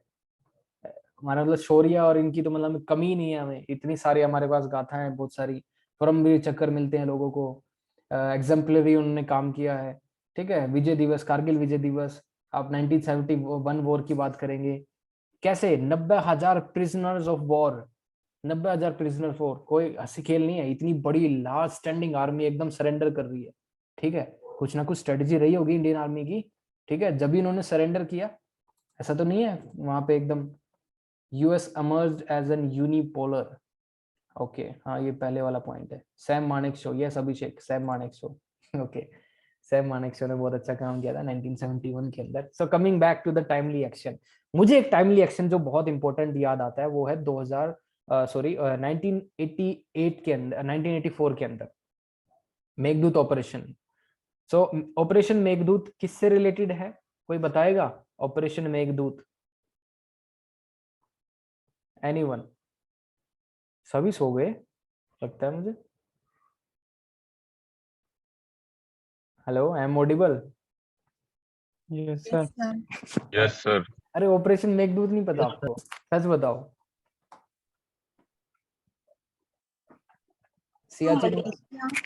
सियाचिन वाला इशू है यार। सियाचिन वाला है ना? हाँ सियाचिन वाला है। क्या हुआ था सियाचिन में? हमने एलिमेंट ऑफ सरप्राइज पाकिस्तान को दिखाया, टाइमली एक्शन हमने लिया। क्या हो रहा था वहां पे सियाचिन के अंदर, सबको पता होगा। ऑपरेशन मेघदूत के अंदर जब पाकिस्तान स्टार्टेड प्रोवाइडिंग वीजा, उन्होंने वीजा प्रोवाइड करना शुरू कर दिया उस पर्टिकुलर सियाचिन ग्लेशियर पे एक्सपीडिशन के लिए, इंडिया के कान खड़े हो गए। इंडिया ने देखा, फिर वहां पे इंडिया ने पेट्रोलिंग पार्टी भेजी सियाचिन में, वहां पे देखा कि पाकिस्तान आर्मी के वहां पे बोटल्स हैं, लिक्कर बोटल है, सिगरेट बर्ड्स हैं, बहुत सारी चीजें वहां पे मिली। सो वहां पे इंडिया ने देखा। उसके बाद इंटेलिजेंस से खबर आई, इंटेलिजेंस ने बताया कि there is a big consignment Europe की किसी कंट्री से। Pakistan try to import high altitude gears, बहुत ही ज्यादा जो माउंटेन वारफेयर्स के लिए यूज किए जाते हैं हाई एल्टीट्यूड पे, ठीक है। उन्होंने ऐसे कपड़े, क्लोथिंग, सभी चीजें मंगाई। तो इंडिया को पता लगा ये क्या करने जा रहा है पाकिस्तान। तो इंडिया ने प्रीएम्प्टिवली, ठीक है, preemptively India took a timely action. India को पता चल गया कि वो काराकोरम हाईवे जो है, काराकोरम पास जो है, उसको एक्वायर करना चाह रहा है पाकिस्तान, और चाइना से डायरेक्टली कनेक्ट होने की कोशिश कर रहा है, राइट। तो ये आपको पता होना चाहिए, it was a timely action. इस तरह की चीजें आपको लिखनी पड़ेगी। Yes, Siachen, Pankaj Kumar has said, point NJ 98042, yes excellent, ठीक है। उन चीजों को क्या वो एक्वायर करने की कोशिश कर रहा था, ठीक है। वी डिड सरप्राइज किया हमने उनको, ठीक है। कारगिल वॉर के अंदर क्या था? Kargil war 1999, do not forget all these Wars. Internal security आपको प्रिपेयर करनी है तो इनकी गांठ बांध लीजिए, यही है जो आपको बचाएंगे, यही है जो आपके नंबर दिलाएंगे। आई could have explain you different definitions, और मैं क्यों इतना दिमाग लगाता आपके साथ, सिंपली रीड करके दे देता, कोई काम नहीं आने वाला वो, सच बता रहा हूँ। उनका फायदा नहीं है। अगर आपको नेज इफेक्ट क्रिएट करना है, अगर आपको 8 से 10 और 11 नंबर की तरफ पहुंचना है, तो ये चीजें आपको लिखनी पड़ेगी। इस तरह से आपकी थिंकिंग होनी चाहिए, ठीक है। एटलीस्ट मैं नहीं कहता कि एकदम से आ जाएगा, but at least we should try, we will try it. 1 साल तक हम यही ट्राई करते रहेंगे। आप 3-4 बार इन चीजों को पढ़ लीजिए, आपको ये बच्चों जैसी चीजें लगेंगी, ठीक है। आपको ये लगेगा ये तो बहुत ईजी है, ठीक है। वहां पे जो मेन लिटरेचर जो दी गई है इन बुक्स के अंदर, वो अभी मतलब इतना सब वहां पे आप कन्वर्ट नहीं कर पाएंगे, डिलीवर नहीं कर पाएंगे, समझे। वहां पे सिर्फ आपको इंसिडेंट याद रहने चाहिए, क्या है क्रोनोलॉजी के थ्रू क्या क्या हुआ है आफ्टर द इंडिपेंडेंस। वो चीजें अगर आपको याद रह गई तो सिर्फ आपको ग्रामर का यूज करना है, सेंटेंस फॉर्म करने हैं और लिखना है, खत्म। ये है आपका इंटरनल सिक्योरिटी। सिर्फ क्रोनोलॉजी में देखिए हर एक इंसिडेंट को, ठीक है। अब देखते हैं टाइमली एक्शन में। एक और बता दूं, 2017 के अंदर there was a Doklam crisis. Doklam crisis क्या था? There is a tri junction. Tri junction बोले तो there is India, another is Bhutan, another is China. So China यहाँ पे रोड्स कंस्ट्रक्शन कर रहा था नियर द भूटान बॉर्डर। वो भूटान के अंदर आके ही was trying to build road inside that Bhutanese territory. But India and Bhutan, they have the security pact. अगर कोई एक्सटर्नल उस पर इंकर्जन होता है, तभी इंडिया ने क्या किया? टाइमली एक्शन किया। India stop that construction. वहां पे it was a 80 day stand out. आपस में सिर्फ 60 मीटर्स 70 मीटर्स पे इंडियन आर्मी और आपके चाइनीज आर्मी के लोगों ने तंबू गाड़ के 80 दिन तक वहां पे स्टैंड ऑफ दिखाया, ठीक है, आमने सामने, ठीक है, बहुत ही कम डिस्टेंस पे 60 डेज 80 डेज। और अभी गलवान वैली इंसिडेंट में तो आप देखेंगे 2020 की बात है, 2 साल हो गए अभी तक स्टैंड ऑफ, मतलब बहुत लंबा चला था वहां पे, 6-6 7-7 महीने 8-8 महीने स्टैंड ऑफ रहा था। That was the biggest stand off we have with China. वहां की बात करूंगा। मेन जो क्वेश्चन मुझे लग रहा है, ये जो क्वेश्चन पूछा है strategic thinking timely action, I will talk about this Galwan Valley incident also. So Doklam valley पे इंडिया टुक अ स्टांस। स्टांस का मतलब ये नहीं है आपको नरम दिखना है वहां पे। अगर दे स्टांस आपका सॉफ्ट स्टांस हुआ तो आप पिटोगे। अगर you took a aggressive stance, aggressive stance India ने क्या लिया in the Doklam also, in the Galwan valley also, ठीक है। अगर आपने सॉफ्ट स्टांस लिया तो पिटोगे, या तो आप छेड़ो ही मत उसको, ठीक है, या तो फिर आप छेड़ो तो फिर ऐसा छेड़ो कि उसको भी लगे कि he will also hit me hard, ठीक है। He is ready to take punishment and he is ready to give punishment also. तब क्या होता है, डेटरेंस क्रिएट होता है। Otherwise there would be no deterrence if you speak softly. अगर आपने इंडियन आर्मी या फिर फोर्सेस के हाथ बांध के रखे हैं, ब्यूरोक्रेसी अगर ज्यादा काम कर रही है, सो वहां पे काम नहीं होता। तो ब्यूरोक्रेसी जो है बैक स्टेज पे आ जाती है इस टाइम पे। पॉलिटिकल पार्टीज और वहां पे क्या करती हैं, इंटीग्रेट करती हैं और मतलब बहुत ज्यादा सपोर्ट देती हैं फोर्सेस को इस टाइम पे। यहाँ पे इस टाइम पे पॉलिटिक्स नहीं होती, बट अनफॉर्चुनेटली उस टाइम पे पॉलिटिक्स हुई, तो वो बहुत गलत बात है। बट फिर भी, yes Nitin, you want to say something? मैं पूछ रहा था हम्म। कि sir does ITBP lead a role at LAC? they lead a role or they should lead a role? Sir, does okay। हाँ, आई थिंक दे, अगर आप बात करेंगे in central arm police forces में ITBP की, मैं सीक्रेट रिपोर्ट्स की तो बात नहीं करूंगा, बट उनका मैंडेट है अनलेस एंड अनटिल जब तक वहां पे कोई वॉर नहीं होता, तो they are just for the patrolling, they are just for the patrolling, they are just for the gathering intelligence. If war broke out, so these central armed police forces come backward, and then the military, then the army will be launched as an institution itself. तो army as an operation carry out करती है। वहां पे क्या होते हैं, central arm police forces back front पे आ जाती है। They do only provide support, they do only provide medic support और बहुत सारी लॉ एंड ऑर्डर सिचुएशन बस वहां पे मेंटेन करती है, but they will not be part of the operation, right. अगर वो ऑपरेशन का पार्ट हो गए तो वो तो उनका मतलब मैंडेट के बाहर है। अनलेस एंड अनटिल मतलब बहुत ज्यादा हमारी हालत ही खराब हो जाए तो वी कैन, हमने आपको पता है कि सिविलियंस को भी हायर किया जाता है फिर तो आर्मी के अंदर, और हमारे पास तो स्टैंडिंग फोर्स भी है। अगर हम इक्वलेंट सभी की फोर्स की बात करें तो इंडियन आर्मी के अंदर 10 से 11 लाख लोग हैं। आप सेंट्रल आर्म पुलिस फोर्सेस की इक्विवेलेंट फोर्स देखेंगे, मतलब इक्विवेलेंट नंबर देखेंगे, it also goes to 10 to 12 lakh, right.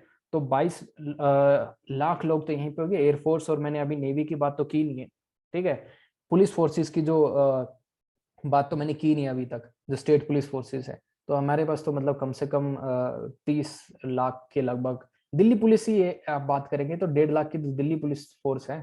Delhi police सिर्फ 1.5 लाख, ठीक है। दिल्ली पुलिस के अंदर छोटा सा एरिया है लेकिन पॉपुलेशन बहुत ज्यादा है, राइट। तो it depends upon the area, it depends upon the mandate. So talking about the mandate of ITBP directly engage नहीं होती। ITBP सिर्फ पेट्रोलिंग के लिए होती है, अपना एरिया मार्क करने के लिए होती है, बस इसीलिए। Intelligence gathering is also important aspect of ITBP, ठीक है। बॉर्डर आउटपोस्ट है, ये सभी चीजें। अच्छा, ये हो गया। उसके बाद डायरेक्टली कम टू द, ये जो गलवान वैली जो इशू हुआ था, गलवान वैली के अंदर SSF डेफिनेशन कौन बताएगा SSF की? Special frontier force. Yes, special frontier force. क्या किया था, बहुत न्यूज में था उस time. Special frontier force has surprise China, they occupied a strategic height. इस तरह से टाइमली एक्शन उन्होंने दिखाया, दे शो सम डिटर्मिनेशन। वहां से हमारे पास एक बार्गेन चिप आई, ठीक है। ये क्या था, स्ट्रेटेजिक थिंकिंग थी ना किसी की। हमारे मिलिट्री ऑफिसर ने कुछ सोचा होगा कि ऐसा ऐसा कुछ करते हैं, चाइना को सरप्राइज करते हैं, तभी हमारे पास बार्गेनिंग चिप आएगी, क्योंकि वो तो हमारी छाती पे चढ़ के बैठ गया था ना, उसके पास तो एज थी। हमने भी मतलब कुछ ना कुछ, आप देखते हैं ना कि आप जब तक आप मतलब इक्वलेंट फुटिंग पे नहीं होते तब तक आप बार्गेन नहीं करते, समझ गए। तब भी बार्गेन जब भी होती है जब आप इक्वलेंट हो जाए। तो चाइना के पास उस टाइम एज थी, तो इंडिया ने बार्गेनिंग चिप हासिल करने के लिए इंडिया अटेन स्ट्रेटेजिक हाइट। तो जो आपका चुशुल सेक्टर जो है पेंगोंग लेक के पास इंपॉर्टेंट हाइट है, कैलाश रेंज उसको बोलते हैं। तो वहां पे एक ब्लैक टॉप करके एक जो हिल है ब्लैक टॉप, उस पे जाके जो एयर ड्रॉप किए गए दिस स्पेशल फ्रंटियर फोर्स के जो पर्सनल है, सोल्जर्स है, वहां पे एयर ड्रॉप किए गए विद हैवी एम्यूनेशन। ऐसे नहीं खाली हाथ एक राइफल लेके चले गए, हैवी एम्यूनेशन। और दे वर कैरिंग मोटार्स और रॉकेट लॉन्चर्स, मैनी थिंग्स, मुझे नहीं पता, बट इस तरह की हैवी एम्यूनेशन उन्होंने बोला था। उसके बाद क्या हुआ, उस हाइट से we could directly see the Moldo garrison. Garrison आपको पता है क्या होता है आर्मी के अंदर? गैरिजन जहाँ पे लोग जो मतलब रहते हैं, उनका राशन होता है, बहुत सारी चीजें, जहाँ पे फोर्स स्टे करती है, ठीक है। So we were directly seeing the PLA garrison, वहां से हमारे साइट में था, मतलब लाइन ऑफ साइट हमारे एम पे था। सो डायरेक्टली हम उसको एंगेज कर सकते थे, वहीं से न्यूट्रलाइज कर सकते थे। तो India attain that particular chip. उसके बाद वहां पे उनके ऑफिसर्स की मतलब उन्होंने देखा यार ये ऐसे ऐसे हो रहा है, ठीक है, लेट्स कॉम्प्रोमाइज करते हैं। तो वहां पे सॉल्यूशन की तरफ बढ़ गए। कोप कमांडर टॉक हुई, उससे पहले 5 कोप कमांडर टॉक हो चुकी थी, 3 कोप कमांडर टॉक हो चुकी थी, नो सॉल्यूशन। चाइना मानने के लिए तैयार ही नहीं था, ठीक है। चाइना बिल्डअप कर रहा था। उसके अलावा चाइना ने कम से कम 50-60 हजार लोग मतलब वहां पे लगा दिए, इतना बिल्डअप करने की कोशिश कर रहा था। इंडिया ने सोचा बिल्डअप तो ये कर ही रहा है, तो let's do from our side also. आपने देखा होगा वीडियोस के अंदर इतने सारे मिलिट्री ट्रक जा रहे थे इंडिया के, ठीक है, बहुत सारे मिलिट्री ट्रक के, 1-1 मिनट की वीडियो थी, ट्रक खत्म नहीं हो रहे थे। क्या था वो? सिर्फ साइकोलॉजिकल वॉरफेयर। चाइना को भी हम दिखा रहे थे we are also ready. China is also showing a military practice video, ठीक है। ग्लोबल टाइम्स जो है उनका, ग्लोबल टाइम्स के अंदर वो क्या है, सिर्फ इंफॉर्मेशन वॉरफेयर करता है। Yes Nitin. The role of BRO is also significant. Yes, role of BRO. Last अगर आप देखेंगे, लास्ट 2 साल के अंदर इतना इंपॉर्टेंट काम हुआ है ना बॉर्डर एरियाज के अंदर। कितने जो आपके ब्रिजेस हैं वो बने हैं। आपने देखा होगा डिफेंस मिनिस्टर ऑफ डिफेंस की रिपोर्ट आपने देखी होगी, they inaugurated around 10 to 12 strategic bridges. हम अपने स्ट्रेटेजिक ब्रिजेस बनाते हैं तो ठीक है, लेकिन चाइना जब बनाता है पेंगोंग लेक के पास, अभी आपने न्यूज देखी होगी इंटेलिजेंस के, China is also trying to building strategic bridges near the Pangong Tso lake, ठीक है। Yes sir. वो इसीलिए क्योंकि जो इंडिया ने सरप्राइज एलिमेंट उसको दिया था। तो वो ब्रिज बनाने के बाद पता है उससे क्या फायदा हुआ? तो ब्रिज बनाने के बाद वो बाईपास कर सकता है उस, जो हम डायरेक्टली देख सकते थे वहां पे, उस रोड को बाईपास करके he can directly come behind us, पीछे से आके हमारी गुद्दी पकड़ सकता है। इसलिए मतलब वो ब्रिज उन्होंने बनाया है, ठीक है। तो ये मतलब बहुत चलता रहता है, मैं बता रहा हूँ आपको। इंटरनल सिक्योरिटी डायनामिक है, ठीक है। उस इंसिडेंट से चाइना ने सीखा, उस इंसिडेंट से इंडिया ने भी सीखा कि आगे आगे क्या हो सकता है, ठीक है। तो ये वॉर गेम होते हैं बहुत बड़े लेवल पे, जब वॉर गेम ऑर्गेनाइज होते हैं तो दे ट्राई टू अंडरस्टैंड कि ऐसे ऐसी सिचुएशन डेवलप हो जाए तो टाइमली एक्शन कैसे ले फटाफट, ठीक है। वहां पे सोचने का टाइम नहीं है, इसीलिए दे रिकॉर्ड समथिंग। वहां पे वो रिकॉर्ड रखते हैं कि ऐसा डेवलपमेंट हो जाए तो हमें ये एक्शन लेना चाहिए, that is the best possible action we can take. Best possible, best कोई नहीं होता, मतलब सबसे अच्छा मतलब इसमें रिजल्ट मिलेगा, बस बेस्ट पॉसिबल उस टाइम पे ही हो सकता है। क्योंकि fraction of second with in, आपको पता होगा कि इतने टाइम में, इन दिस पर्टिकुलर टाइम पे आप जब आप देखेंगे इतना एम्यूनेशन होता है लोगों के पास, इतनी उनके पास टेक्नोलॉजी है, they do have drone system, बहुत सारी चीजें हैं, जो उनकी क्रूज मिसाइल है, बैलिस्टिक मिसाइल्स हैं। तो एक आधे घंटे 1 घंटे के अंदर भी मतलब they could have wiped out on the all the forward locations. जैसे अभिमन्यु के केस में हुआ था जब बालाकोट स्ट्राइक हुई थी, there was a dog fight between 2 aircrafts, जो पाकिस्तान का F-16 था और इंडिया का जो MiG-21 बाइसन था।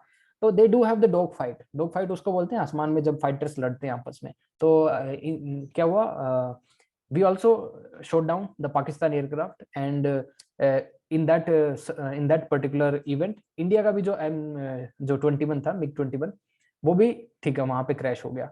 उसके बाद जो ये बहुत इंपॉर्टेंट है डेवलपमेंट, इतना प्रेशर हमने बना दिया कि अभिमन्यु जब कैप्चर हुआ तो we did send some news from back channel diplomacy. उस टाइम पे बैक चैनल डिप्लोमेसी जब वो बोलते हैं, ऑफिशियल नहीं होती। बैक चैनल डिप्लोमेसी मतलब कोई पाकिस्तान का रिटायर्ड डिप्लोमेट है और इंडिया का रिटायर्ड डिप्लोमेट है, आपस में वो मतलब दे हैव सम कांटेक्ट, आपस में उनके पास कांटेक्ट है, मतलब अभी भी वो बात करते हैं, ठीक है, कि ऐसे कर लो वैसे कर लो, let's talk about the peace, ठीक है। तो बैक चैनल डिप्लोमेसी उस टाइम बहुत ज्यादा हो गई और इंडिया ने थ्रू बैक चैनल डिप्लोमेसी बोल दिया कि if Abhimanyu is not released, was not released till 9 PM, so India would carried out an attack. इतना उनके ऊपर जो था प्रेशर बिल्डअप किया, ठीक है, इंफॉर्मेशन वॉर से, सिर्फ इंफॉर्मेशन वॉर से। और चाइना के आपका देखा होगा, किस ने वो स्पीच पढ़ी है, स्पीच सुनी है, वहां पे जो पाकिस्तान के जो लेजिस्लेटर थे, दे वर हाँ जी सर, है ना, criticising the this that present government of Imran Khan, ठीक है, हाँ जी, हाँ क्रिटिसाइज जी। कर रहे थे उसको। So that was a real news. उसके बाद मैंने जो उस टाइम पे हमारे एयर चीफ कौन थे, एयर मार्शल सरदार जी थे, उनका नाम क्या था, रणधावा उस टाइम पे। तो उन्होंने बोला था, और उनकी जो स्टेटमेंट है मुझे मतलब मुझे स्ट्राइक करती है अभी भी। तो उन्होंने बोला अगर पाकिस्तान शायद अभिमन्यु को कुछ कर देता या फिर ऑन दैट इवेंट, और if Pakistan did not release Abhimanyu at 9 PM, we would have wiped out their all forward location in 30 minutes. 30 minute में पूरी फॉरवर्ड लोकेशन की वाइप आउट कर देते, ठीक है। तो ये देखिए यहाँ पे आपकी स्ट्रेटेजिक थिंकिंग दिखाती है कि इतना ज्यादा इंडिया ने वहां पे उसको without firing a single shot, ठीक है, विदाउट एनी कैजुअलिटी, कैसे उसको मतलब पाकिस्तान को मजबूर कर दिया, ठीक है, कि वो रिलीज करे। इसी से मैं इवेंट आपको एक बताता हूँ, international event. How many of you have ever heard the 1962 Cuban missile crisis? 1962 का क्यूबन मिसाइल क्राइसिस किसी ने पढ़ा है? Yes Nitin, you have raised the hand, okay, आपने पढ़ा है। सो क्यूबन जो क्राइसिस की बात हो रही है 1962 के अंदर, नॉर्थ अमेरिका है, नॉर्थ अमेरिका के नीचे जस्ट आप देखेंगे देयर इज सेंट्रल अमेरिका में there is a place called Cuba. Fidel Castro वहां पे एक लीडर होता था, Fidel Castro. So there was a ideological clash. आपको पता है कि जो अमेरिका है दे सपोर्ट कैपिटलिज्म, उसके बाद ही there is ideological differences between America and Russia that support this communism, right. Ideological दोनों भिड़ रहे थे आपस में। So this thing I am talking about कि आइडियोलॉजिकल डिफरेंसेस इतने बड़े हो जाते हैं, वहां पे कोल्ड वॉर स्टार्ट हो गया अमेरिका और रशिया के बाद, after the world war 2 ideological differences बहुत बढ़ गए। दिस टाइनी कंट्री जो सेंट्रल अमेरिका के अंदर थी, Cuba, named Cuba, they were also ideologically inclined with the Russians। Russia के साथ उनके आइडियोलॉजिकली इंक्लाइन थी। जो फिडेल कास्ट्रो, अभी मेरे ख्याल से 4-5 साल पहले उनकी डेथ हुई है, इट वाज अराउंड 4-5 साल से पहले ही शायद, 2013 या 14 के अंदर फिडेल कास्ट्रो, देखेंगे आप। तो आज भी वहां पे आप विजिट करेंगे ना उस प्लेस को, पुरानी मोटर्स कार, इतना उनको मतलब पुरानी मोटर्स कार अभी भी वहां पे रन करती है, क्योंकि कम्युनिज्म जो है वो नई चीजों को सपोर्ट नहीं करता। कम्युनिज्म आप देखेंगे, अगर आप जेएनयू में भी पढ़ेंगे, अगर आप जेएनयू में मतलब बहुत महंगी घड़ी पहन के निकल रहे हैं और रेबन के चश्मे लगा के निकल रहे हैं और बहुत ही मतलब गुच्ची अरमानी की शर्ट आपने डाली है, तो you would be criticised, right. तो वो देखते हैं कि ही इज अ कैपिटलिस्ट और उनकी मनी माइंड ऐसी है, बहुत सारी चीजें हैं वहां पे, ठीक है। वहां पे लोग बहुत सादे रहते हैं, सिंपल तरीके से। So that is all about the ideology, ठीक है। आइडियोलॉजी कैसे, तो क्यूबन मिसाइल का मैं बता दूं 1962 में क्या ऐसा हुआ था। 1962 में क्या हुआ, जो क्यूबा के जो गवर्नमेंट थी इंक्लाइन थी, मैंने आपको बोल दिया रशिया के साथ। तो रशिया पे मतलब रशिया को मतलब हराने के लिए America did pressure on the Cuba कि आप क्यों वो आइडियोलॉजी फॉलो कर रहे हैं, ठीक है, we will invade you, invade कर देंगे आपके अंदर, ये फलाना दिन का ना। So they did seek help from the Russia, Russia से उन्होंने हेल्प सीख करी और रशिया ने उनको क्या प्रोवाइड कर दिया, nuclear weapon, nuclear missiles. Nuclear missiles Cuba में लाके रख दी। अब भाई आपके मतलब घर के बाहर मिसाइल रखी हैं, वो भी न्यूक्लियर, तो आप क्या करेंगे, ठीक है। इतनी मेजर डेवलपमेंट हो गई रशिया और के बीच में, मतलब बहुत ही ज्यादा उस टाइम पे प्रेशर बिल्डअप हुआ। तो क्या हुआ वहां पे, जो उस टाइम पे वहां के जो प्रेसिडेंट थे, कैनेडी थे शायद उसमें, जॉन कैनेडी उनका नाम था शायद। तो उन्होंने क्या किया कि we will carried out on attack on you, Cuba पे बोल दिया कि we are a larger country, we will also survive, but तुम्हारा तो नाम निशान हम मिटा देंगे। तो उस टाइम पर they created a some deterrence, deterrence इतना क्रिएट कर दिया कि America is going to attack. फिर उस टाइम पे क्यूबा ने समझ लिया कि अब ये यूएस बैकआउट करने वाला नहीं है, लेट्स बार्गेन। तो बार्गेन किया, वहां से मिसाइल हटा दी। तो इस तरह से भी मतलब pressure, credible deterrence, credible deterrence जब आप क्रिएट कर देते हैं तो without firing a single shot आप मतलब अचीव कर पाते। व्हाई डू इंडिया, क्यों इंडिया ने इतना बड़ा रिस्क लिया? आप सोचिए, इंडिया ने इतना बड़ा रिस्क क्यों लिया न्यूक्लियर वेपन डेवलप करने का? उसको पता है इंडिया को कि उस पर सैंक्शंस लगेंगे, इकोनॉमिक सैंक्शंस होगा, इंटरनेशनली उसको बॉयकॉट कर दिया जाएगा। But despite that, India did not bow down. India had carried out an attack in 19 carried out an successful test. Smiling Buddha सबको पता है, ठीक है? स्माइलिंग बुद्धा हमने किया 1974 के अंदर भी किया था, और 1998 के अंदर हमने किया, ठीक है? क्यों किया? राइट, इसीलिए इंडिया को पता था कि these are the bargaining chip. Credible deterrence हमें क्रिएट करना पड़ेगा, मतलब लोगों को मतलब हिम्मत ही ना पड़े कि हमारे ऊपर अटैक करने की सोचें, राइट? क्यों? हमारे अगर हम देखें, हमने रियलिटी देख ली थी। We do have the two unfriendly neighbours. China एक तरफ है, 1962 वॉर हो चुका है, पाकिस्तान मतलब बार बार एक्वायर करने की कोशिश कर रहा है इंडिया के मतलब कश्मीर को।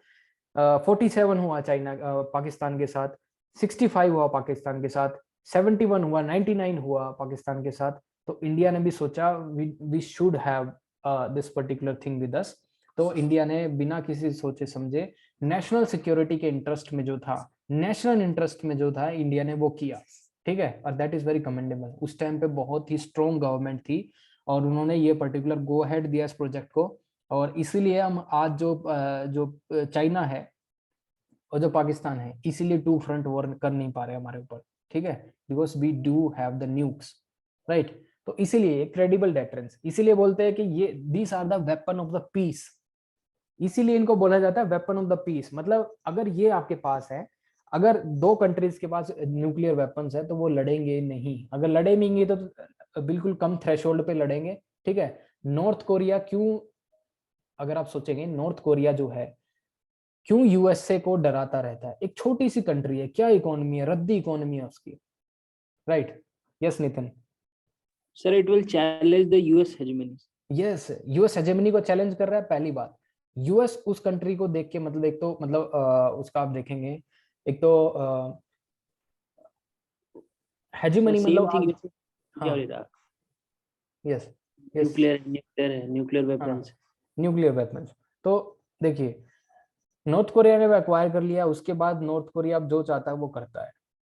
डोनाल्ड ट्रंप वहां पे उससे मिलने गया, ठीक है? उसको क्या पड़ी है डोनाल्ड ट्रंप, मतलब इतना बड़ा मतलब वर्ल्ड पावर, मतलब सबसे पावरफुल नेशन अभी तक जो है अमेरिका, मतलब वर्ल्ड के अंदर, उसका लीडर जाता है नॉर्थ कोरिया के अंदर या फिर साउथ कोरिया के अंदर, उनकी मीटिंग हुई थी, ठीक है? उसको जाना पड़ता है, वो नहीं जाता नॉर्थ कोरिया का लीडर, ठीक है? उसको क्या पड़ी है? वो तो कहता है मैं छोड़ दूंगा तुम्हारे ऊपर, तुम देख लेना, अपने आप सुलट लेना इसको, ठीक है? तो उसके बाद वो जो चाहता है वो करता है। सो ठीक है, ये बड़ी बातें होगी। अब आते हैं स्ट्रेटेजिक थिंकिंग पे। स्ट्रेटेजिक थिंकिंग इंडियन आर्मी की कहाँ दिखती है आपको? स्ट्रेटेजिक थिंकिंग, इतना बड़ा मेजर चेंज क्या किया हमने अभी तक, बताइए? मेजर चेंज, थिएटराइजेशन की बात कर रहे हैं हम, थिएटराइजेशन की बात कर रहे हैं, इंटीग्रेटेडनेस की बात कर रहे हैं हम, कर रहे हैं ना? ठीक है, इंटीग्रेटेडनेस की बात करें। पहला सीडीएस कौन था? सबको पता है। नया डिपार्टमेंट खोला डिफेंस मिनिस्ट्री के अंदर, मिलिट्री अफेयर्स का नया डिपार्टमेंट खोला। क्या है? स्ट्रेटेजिक थिंकिंग है, ठीक है? क्योंकि स्ट्रेटेजिक थिंकिंग है। We analysed our threats, threat हमने एनालाइज किया, हमें पता है कि इन सभी आउटडेटेड चीजों से काम नहीं चलेगा। मॉडर्नाइजेशन की हम बात करते हैं, हम मॉडर्नाइजेशन की बात करते हैं। मॉडर्नाइजेशन के अंदर अगर सिर्फ वेपन्स का मॉडर्नाइजेशन होगा, that is not called as a modernisation. अगर मॉडर्नाइजेशन की बात आप करते हैं सिर्फ वेपन्स का नहीं, उसके अंदर आपको किस चीज मॉडर्नाइजेशन करना पड़ेगा? डॉक्ट्रिन का, ठीक है? डॉक्ट्रिन कि आप अगर कोई सिचुएशन डेवलप होती है, how you will approach this particular situation, ठीक है। आपको उसमें भी मॉडर्नाइजेशन करने की जरूरत है, इसीलिए हमने सीडीएस की बात की, इसीलिए हम क्या करते हैं, इसीलिए हम बात करते हैं डिफेंस मॉडर्नाइजेशन की, उसकी हम बात करते हैं इंटीग्रेटेड बैटल ग्रुप, ठीक है। सीडीएस बिपिन रावत जो थे हमारे, उनका ब्रेन चाइल्ड था integrated battle group. Integrated battle group के अंदर क्या है, कोई बताएगा मुझे? करंट अफेयर्स में बहुत चला था इंटीग्रेटेड बैटल ग्रुप, बेसिक चीज बता दीजिए बस, इंटीग्रेटेड बैटल ग्रुप क्या है? तीनों फोर्स मिला के। कुछ हद तक ठीक है, बट वो नहीं आया, मेन चीज रह गई। तीनों फोर्स मिला के तो हम वो भी कर रहे हैं, थिएटराइजेशन। 3 थिएटराइजेशन की बात हो रही है ना, एक आपकी कौन सी थिएटराइजेशन, एक लैंड, एक एयर और एक ये आपकी वाटर, ठीक है। 3 थिएटराइजेशन की बात हो रही है, ठीक है। यस शिवानी, अब मुझे बताइए इंटीग्रेटेड बैटल ग्रुप जो है ये कम थ्रेशोल्ड पे है, समझे? कम थ्रेशोल्ड के मतलब क्या है, आप सोचिए, इनको कोई ना कोई ऑब्जेक्टिव दिया जाता है, कोई ऑब्जेक्टिव दिया, सोचिए पाकिस्तान बॉर्डर पे आपको कोई अटैक कैरिड आउट करना है, मतलब उसका जो भी ऑब्जेक्टिव्स होगा, मतलब पाकिस्तान के 50 किलोमीटर अंदर जाना है, फिर 100 किलोमीटर अंदर जाना है, या फिर 20 किलोमीटर अंदर जाना है, या फिर अंदर जाना ही नहीं, तो उसके लिए आपको क्या क्या चीजें रहेंगी, ठीक है। You need air power, you will need intelligence, you will need army, ठीक है। 2 चीजें, नेवी का शायद यहाँ पे काम नहीं होगा, बट नेवी का अगर पाकिस्तान के अंदर जाना है तो नेवी का नहीं होता है, ठीक है। नेवी का अगर नेवी से आपस में भी, ठीक है, 1971 के अंदर नेवी आपस में भिड़ रही थी पाकिस्तान की, but if you want to cross through Rajasthan border या फिर पंजाब के थ्रू, तो वहाँ पे नेवी की जरूरत नहीं है, ठीक है। तो इंटीग्रेटेड बैटल ग्रुप के अंदर क्या है, इंटीग्रेटेड बैटल ग्रुप के अंदर आपके सामने ऑब्जेक्टिव है, अब आपको क्या चाहिए, रिसोर्सेज। होता क्या था, आपको फटक से, मतलब आपको जल्दी से ऑपरेशन कैरिड आउट करना है, बट आपको एयर सपोर्ट नहीं है। क्या करना पड़ेगा एयर सपोर्ट के लिए? किसी मतलब जब तक एयर मार्शल ना बोल दे उसका कोई हेलीकॉप्टर उड़ जाएगा? नहीं उड़ने वाला, ठीक है। इसके लिए क्या करना होगा, एलिमेंट ऑफ सरप्राइज आपको क्या करना होगा, क्रिएट करना होगा। इसीलिए क्या बोला, इंटीग्रेटेड बैटल ग्रुप होना चाहिए, कि इतना रिसोर्स जो एयरफोर्स का है, वो इसके मतलब एक पर्टिकुलर ऑफिसर होगा, या तो वो किसका ऑफिसर होगा, इंडियन आर्मी का, या फिर एयरफोर्स का भी हो सकता है, किसी का भी।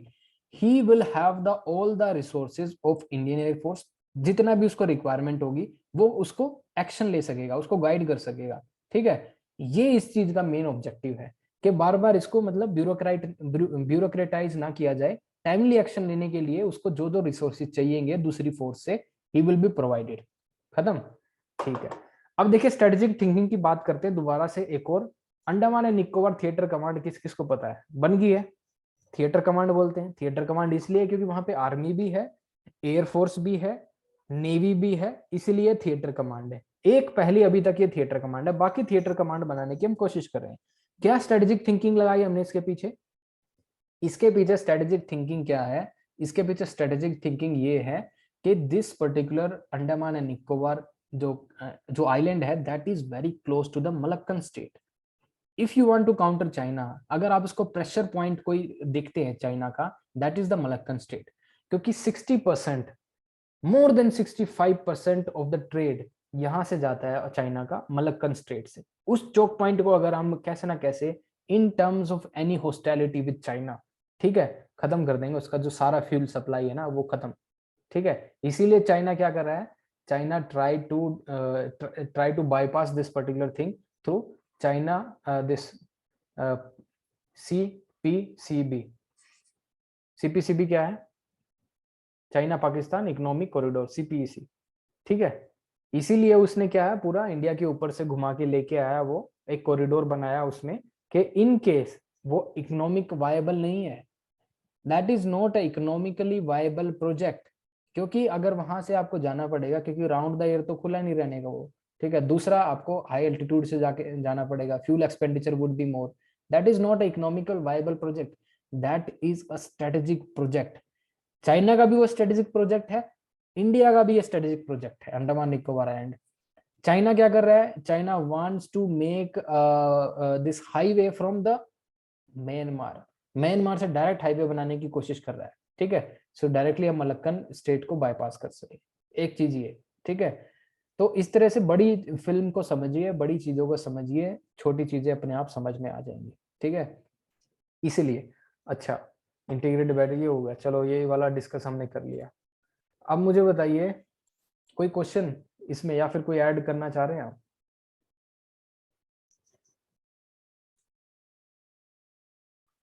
चीजें होच पोच हो रही है क्या, मुझे बताओ। नहीं, आर यू एंजॉयिंग, मतलब नो सर।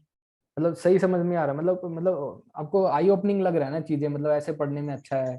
बोरिंग Yes, वैसे मैं पढ़ा हूँ, मतलब उसमें कोई फायदा नहीं है।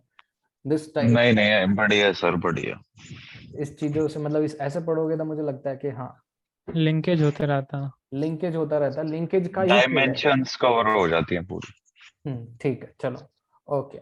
ओसामा बिन लादेन, ठीक है, टेररिज्म पे आ गए हम, पहले वाली उस पे जो हम टेररिज्म पढ़ रहे थे अभी। ओके, टेररिज्म आपको पता है कैसे ओरिजिन हुआ ओसामा बिन लादेन का अफगानिस्तान के अंदर। Yes Nitin, you want to say something? Sir जैसे हम लोग सर, जैसे उरी अटैक हुआ, फिर हम्म। एयर स्ट्राइक हुआ सर, हम्म। तो सर ये तो सर हम प्रिएम्प्टिव एक्शन ले रहे हैं सर हम। यस। ये तो हम सर फर्स्ट जाके स्ट्राइक कर रहे हैं घुस करके किसी बॉर्डर यस। में, यस। किसी के कंट्री के बॉर्डर में। हम्म। तो सर ये तो this will increase the expectation of people of India, कि अगर कोई पाकिस्तान अगला कोई हमला करता है हम्म। तो हम और अंदर तक जाएंगे sir. As we all know sir, हम जानते हैं कि पाकिस्तान भी न्यूक्लियर पावर्ड है हम्म। और इंडिया भी न्यूक्लियर पावर्ड है, हम्म। और हम लोग का पॉलिसी है फर्स्ट नो यूज पॉलिसी। हाँ, that's why we called out the bluff. We called out the bluff of Pakistan.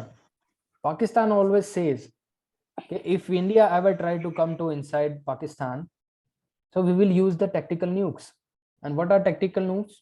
Tactical nukes low grade weapon होता है nukes का, उसमें कम आपको असला भरा जाता है मिसाइल्स के अंदर, and they do have the effective range of, मतलब अगर वो फटेगा किसी जगह पे तो 2 और 3 किलोमीटर के रेडियस तक ही उसका इफेक्ट हो। That is called as effect in this tactical nukes.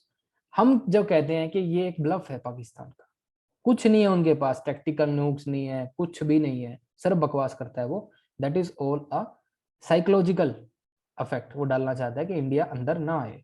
ठीक है, we called out the bluff. हम गए, 2 बार गए, 1 बार नहीं 2 बार गए अंदर। ठीक है, सर्जिकल स्ट्राइक भी की, बालाकोट में भी गए, एयरक्राफ्ट के थ्रू हमने किया। So we called out the bluff. ठीक है, ओके, आपकी बात बिल्कुल जायज है। आप कहना चाह रहे हैं कि हाँ अगर एक्सपेक्टेशन बढ़ जाएंगी, but that was a watershed movement. आप इस चीज को भी समझिए, वाटरशेड मूवमेंट। कैसे वाटरशेड मूवमेंट? वाटरशेड मूवमेंट इस वजह से क्योंकि पाकिस्तान नाउ नोस, अब पाकिस्तान को पता है अगर हम कुछ करेंगे तो India will do something. You will not be sitting काम, और ऐसे मतलब आराम से बैठ के देखेगा नहीं जो पहले होता था, because the government has changed. Army खुद ब खुद, पहली बात ये सोचिए, army can not do anything by itself unless and until they get a decision or they get order from higher authority, that is the government. Government जो चाहेगी army वो करेगी। earlier government was different, now the this government is different। आगे की दूसरी government होगी तो वो डिफरेंट होगी। ठीक है, so whatever the this government will define, और किस तरह से वो रिलेशनशिप चाहती है पाकिस्तान के साथ, किस तरह के रिलेशन चाहती है, that depends। अगर ये गवर्नमेंट चाहती है कि blood and water can not flow together, ठीक है, अच्छी बात है। अगर ये चाहती है कि दिस प्रेजेंट गवर्नमेंट वांट्स कि हम उनसे बात तो करना चाहते हैं but not on this type of thing, अगर पाकिस्तान हमारे कमर में छुरी घुसता रहे और उसके बाद हम मतलब उनके पास जाएं, बात करें, ट्रेड हम दोबारा से ओपनिंग करें, ये नहीं होने वाला। ठीक है, if you want to boycott the Pakistan, हम बॉयकॉट करेंगे, खत्म। ठीक है, अब पाकिस्तान की हालत जो है बिल्कुल खत्म हो रही है। ठीक है, अब देखेंगे आप उसकी इकोनॉमी, उसको भी बेल आउट की जरूरत पड़ेगी थोड़े दिन में, फ्लड वहां पे आ गया है, बहुत सारी चीजें, मतलब हालत खराब है इंडिया का। मतलब वो 5% भी नहीं है। यूपी की पॉपुलेशन पता है आपको? 28 करोड़, पाकिस्तान से ज्यादा है। अगर यूपी के लोग एक साथ, मतलब समझ रहे हैं आप, यूपी के लोग, सिर्फ यूपी के लोग पाकिस्तान की तरफ मुंह करके मतलब कुछ कर देना तो पाकिस्तान वैसे ही खत्म हो जाएगा। तो कुछ भी नहीं है, पाकिस्तान हो चुका है। ठीक है, बह जाएगा यूपी, वो मतलब पाकिस्तान। अच्छा, तो देखिए ओसामा बिन लादेन, 9/11 अटैक, ये दे मेजर अटैक्स है। 9/11 अटैक के बाद आपको पता है क्या क्या हुआ है, मतलब पूरी छानबीन उसकी कोशिश की ओसामा बिन लादेन को ढूंढने की, उसके बाद खत्म भी किया था अभी पीछे ही। तो ये इंपॉर्टेंट अटैक्स है, यहीं से सीखता है आदमी, ऐसा भी हो सकता है। आपने देखा होगा कि जब कांधार हाईजैक हुआ नेपाल से और उसमें इंडियन सिटीजन्स थे, उसको कहाँ लेके जाया गया? अफगानिस्तान में। उसके बाद हमने क्या सिक्योरिटी के अंदर चेंजेस किए? ठीक है, एक चेंजेस हमने ये किया, क्या ये चीजें इंडिया के अंदर से भी तो हो सकती है? अगर ये पाकिस्तान के अंदर से हुआ तो इंडिया के अंदर से भी हाईजैक हो सकता है। पहले जो एयरपोर्ट्स की सिक्योरिटी तो थी वो स्टेट पुलिस के अंदर थी, स्टेट पुलिस के अंडर होती थी। उसके बाद क्या हुआ, जब हमने उस एग्जाम्पल से सीखा, उस एग्जाम्पल से हमने क्या सीखा कि there should be a dedicated force जो कॉम्पिटेंट हो। ठीक है, स्टेट पुलिस पे आपको पता है they are not as much reliable, इतने रिलायबल नहीं है, ट्रेनिंग और उनकी सब चीजें, मतलब they are not that much effective, sense of security नहीं होगी। ठीक है, ओके कुणाल आपका क्वेश्चन लेते हैं एक second, so I will complete. State police इतनी कॉम्पिटेंट नहीं है। उसके बाद उन्होंने किसको ये दिया काम? सीआईएसएफ को। ठीक है, 2005 के अंदर लंदन में मेट्रो अटैक हुआ। ठीक है, जब तक दिल्ली मेट्रो का काम किसको नहीं दिया गया था? सीएसएफ को। लंदन में अटैक होने के बाद हमें पता लगा कि इंडिया में भी हो सकता है ऐसा, हो क्यों नहीं सकता, हो सकता है। तो उसके बाद सीएसएफ को दिया गया ये काम। So situation and things will develop over the period of time, challenges आएंगे, उन चैलेंजेस को समझना है। हर बार यही नहीं कि हमारे ऊपर कुछ हो जाएगा जब भी हम स्टेप लेंगे, दूसरे की गलतियों से भी सीखो। ठीक है, उनकी गलतियों से हम सीख रहे हैं। 9/11 में जो हुआ उसके बाद इंडिया ने बहुत सीखा कैसे कैसे सिविल एविएशन को रोबस्ट बनाना है, कैसे क्या करना है। उसके बाद आपने देखा है कि दिल्ली के अंदर one important this missile system is present, that is Akash. किसी को पता है आकाश? आकाश क्या है? Air missile system, air missile defence system, defence system है ये। अगर वहां पे कोई भी अनआइडेंटिफाइड एयरक्राफ्ट आता है, सिविलियन एयरक्राफ्ट भी हो या फिर किसी तरह का भी, मिलिट्री हो, कैसा भी हो, तो ये जो आकाश सिस्टम है, और इसको तो अपग्रेड कर दिया गया है क्योंकि दिल्ली इज एन कैपिटल। यहाँ पे बहुत ही इंपॉर्टेंट, यहाँ पे आपको पता है लोग हैं, डिग्नेटरीज हैं, बहुत सारी चीजें हैं, तो यहाँ पे एयर डिफेंस की आपकी जरूरत है। न्यूयॉर्क में जाएंगे वहां पे भी एयर डिफेंस है। अब अमेरिका तो हमसे बहुत ज्यादा एडवांस है। अमेरिका ने क्या किया, एक एयर डिफेंस सिस्टम कहाँ पे बनाया? साउथ कोरिया में। साउथ कोरिया के अंदर, थोड़ा मैं बता दूं आपको, रिलेट कर पाएंगे आप। That is their strategic thinking.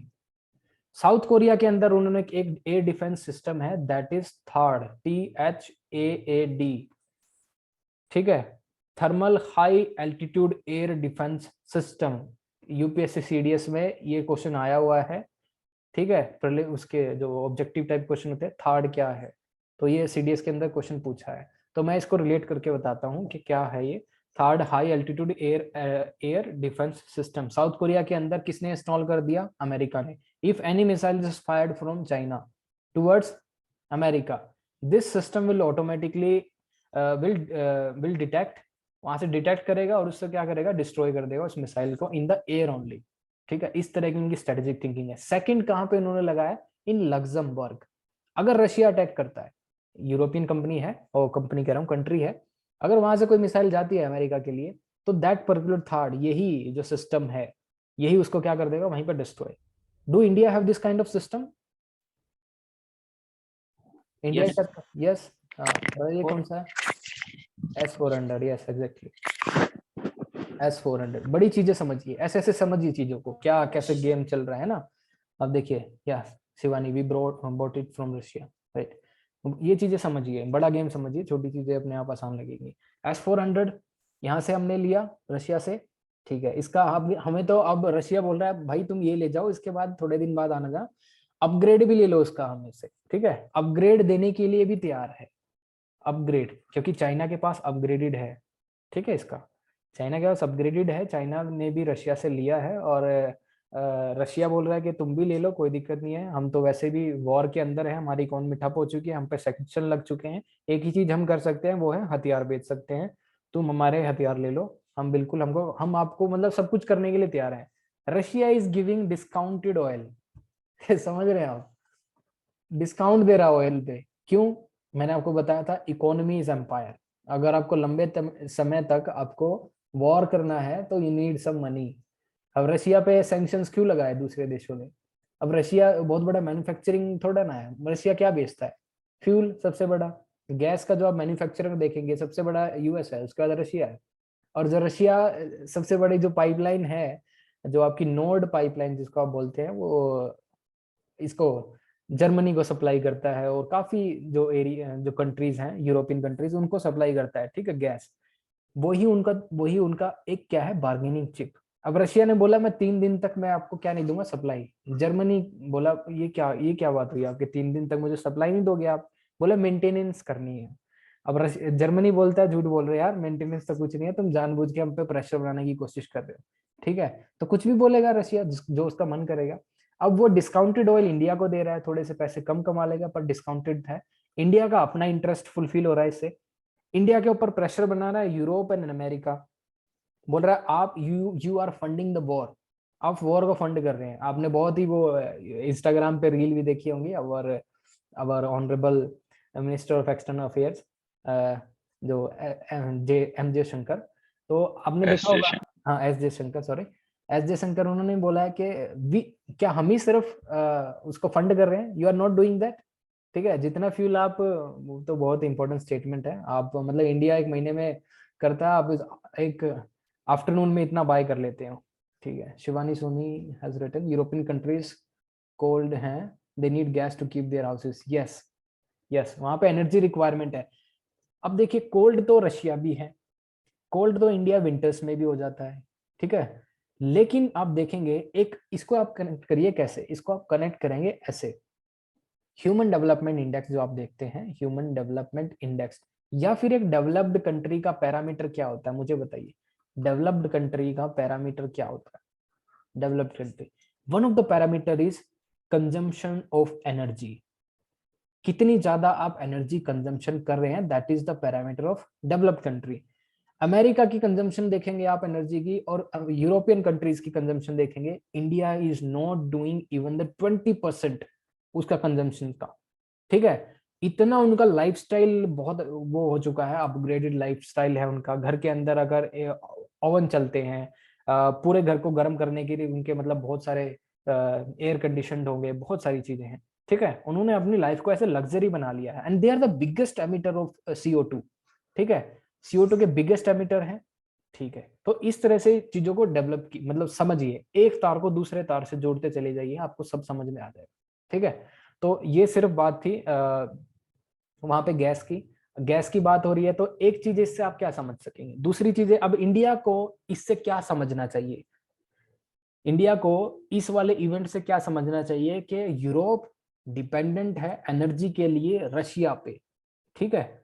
अगर यूरोप डिपेंडेंट ना होता रशिया, मतलब रशिया पे एनर्जी के लिए, तो यूरोप का स्टांस डिफरेंट होता, आप सभी को पता है यूरोप का स्टांस डिफरेंट होता। They could be aggressive, they could be in the war also, बहुत ज्यादा सपोर्ट दे रहे थे, अभी तो पैसिव सपोर्ट है, सिर्फ आर्म्स एंड एम्यूनिशन उनको प्रोवाइड कर रहे हैं, but support could be more, ठीक है। बट यहाँ पे गया, यहाँ पे उनके पास स्ट्रेटेजी ऑटोनॉमी नहीं है, उनके खुद के इंटरेस्ट यहाँ पे क्या है, कॉम्प्रोमाइज हो रहे हैं, ठीक है। खुद के इंटरेस्ट कॉम्प्रोमाइज हो रहे हैं, उनको ये लग रहा है कि हम मारे जाएंगे यार इसके यूक्रेन के चक्कर में, तो ठीक है, तो लड़ लो आपस में थोड़ा बहुत जो आपको करना है, पर लो स्केल पे करो। हम पीछे से आपको बोलते तो रहेंगे स्टॉप द वॉर, कंडेम तो करेंगे, बट डायरेक्टली पार्टिसिपेट नहीं करेंगे, ठीक है। तो इंडिया ने इससे क्या सीखा, इंडिया ने सीखा कि हमें एक्सपोर्ट, मतलब जो इंपोर्ट कर रहे हैं हम एनर्जी का इंपोर्ट, अब एनर्जी सिक्योरिटी की बात कर रहे हैं, नेशनल सिक्योरिटी के अंदर समझ लीजिए, national security is not only about the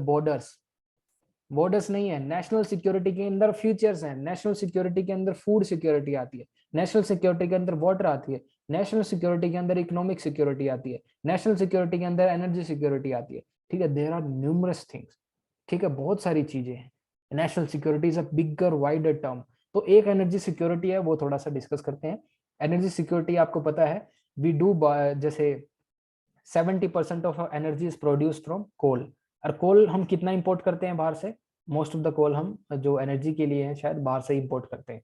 अब यूक्रेन क्राइसिस हुआ, कोल के प्राइसेस पीक पे गए, ठीक है, डोमेस्टिक प्रोडक्शन कम हो गई, मानसून था, ठीक है, मानसून आने से क्या हुआ, हम सप्लाई नहीं कर पा रहे थे, ट्रांसपोर्ट नहीं कर पा रहे थे, तो नॉर्दर्न जो बेल्ट है सभी में क्या देखा आपने, पावर कट्स देखे, ठीक है, इन दिस वे। दूसरा आपने आपको देखा होगा कि इंडिया का जो पुश है वो है ग्रीन एनर्जी पे। अब ग्रीन एनर्जी पे पुश है, क्वेश्चन आया था ना, क्वेश्चन आया था the status of green energy in India, ऐसा कुछ था, मतलब progress of green energy in India, यही वी प्रेडिक्टेड दिस टॉपिक। और पूछा क्योंकि गवर्नमेंट का इस पे पुश है, इलेक्ट्रिक व्हीकल पे पुश है, नेशनल हाइड्रोजन पॉलिसी पे पुश है, ठीक है, टोटली मतलब वो चाहते हैं कि इंटरनेशनल सोलर अलायंस, ठीक है, इंटरनेशनल सोलर अलायंस इंडिया ने कोशिश की है इसको बनाने की, ठीक है, बहुत सारी कंट्रीज ने, more than 100 countries have joined this particular ISA, ठीक है। तो आप गवर्नमेंट का क्या देखे, रुझान देखे, किस एरिया में काम करना चाह रही है, ठीक है, वहीं से क्वेश्चन आपको बनेंगे, वहीं से क्वेश्चन बनते हैं, कोई इतना मतलब हार्ड एंड फास्ट नहीं है।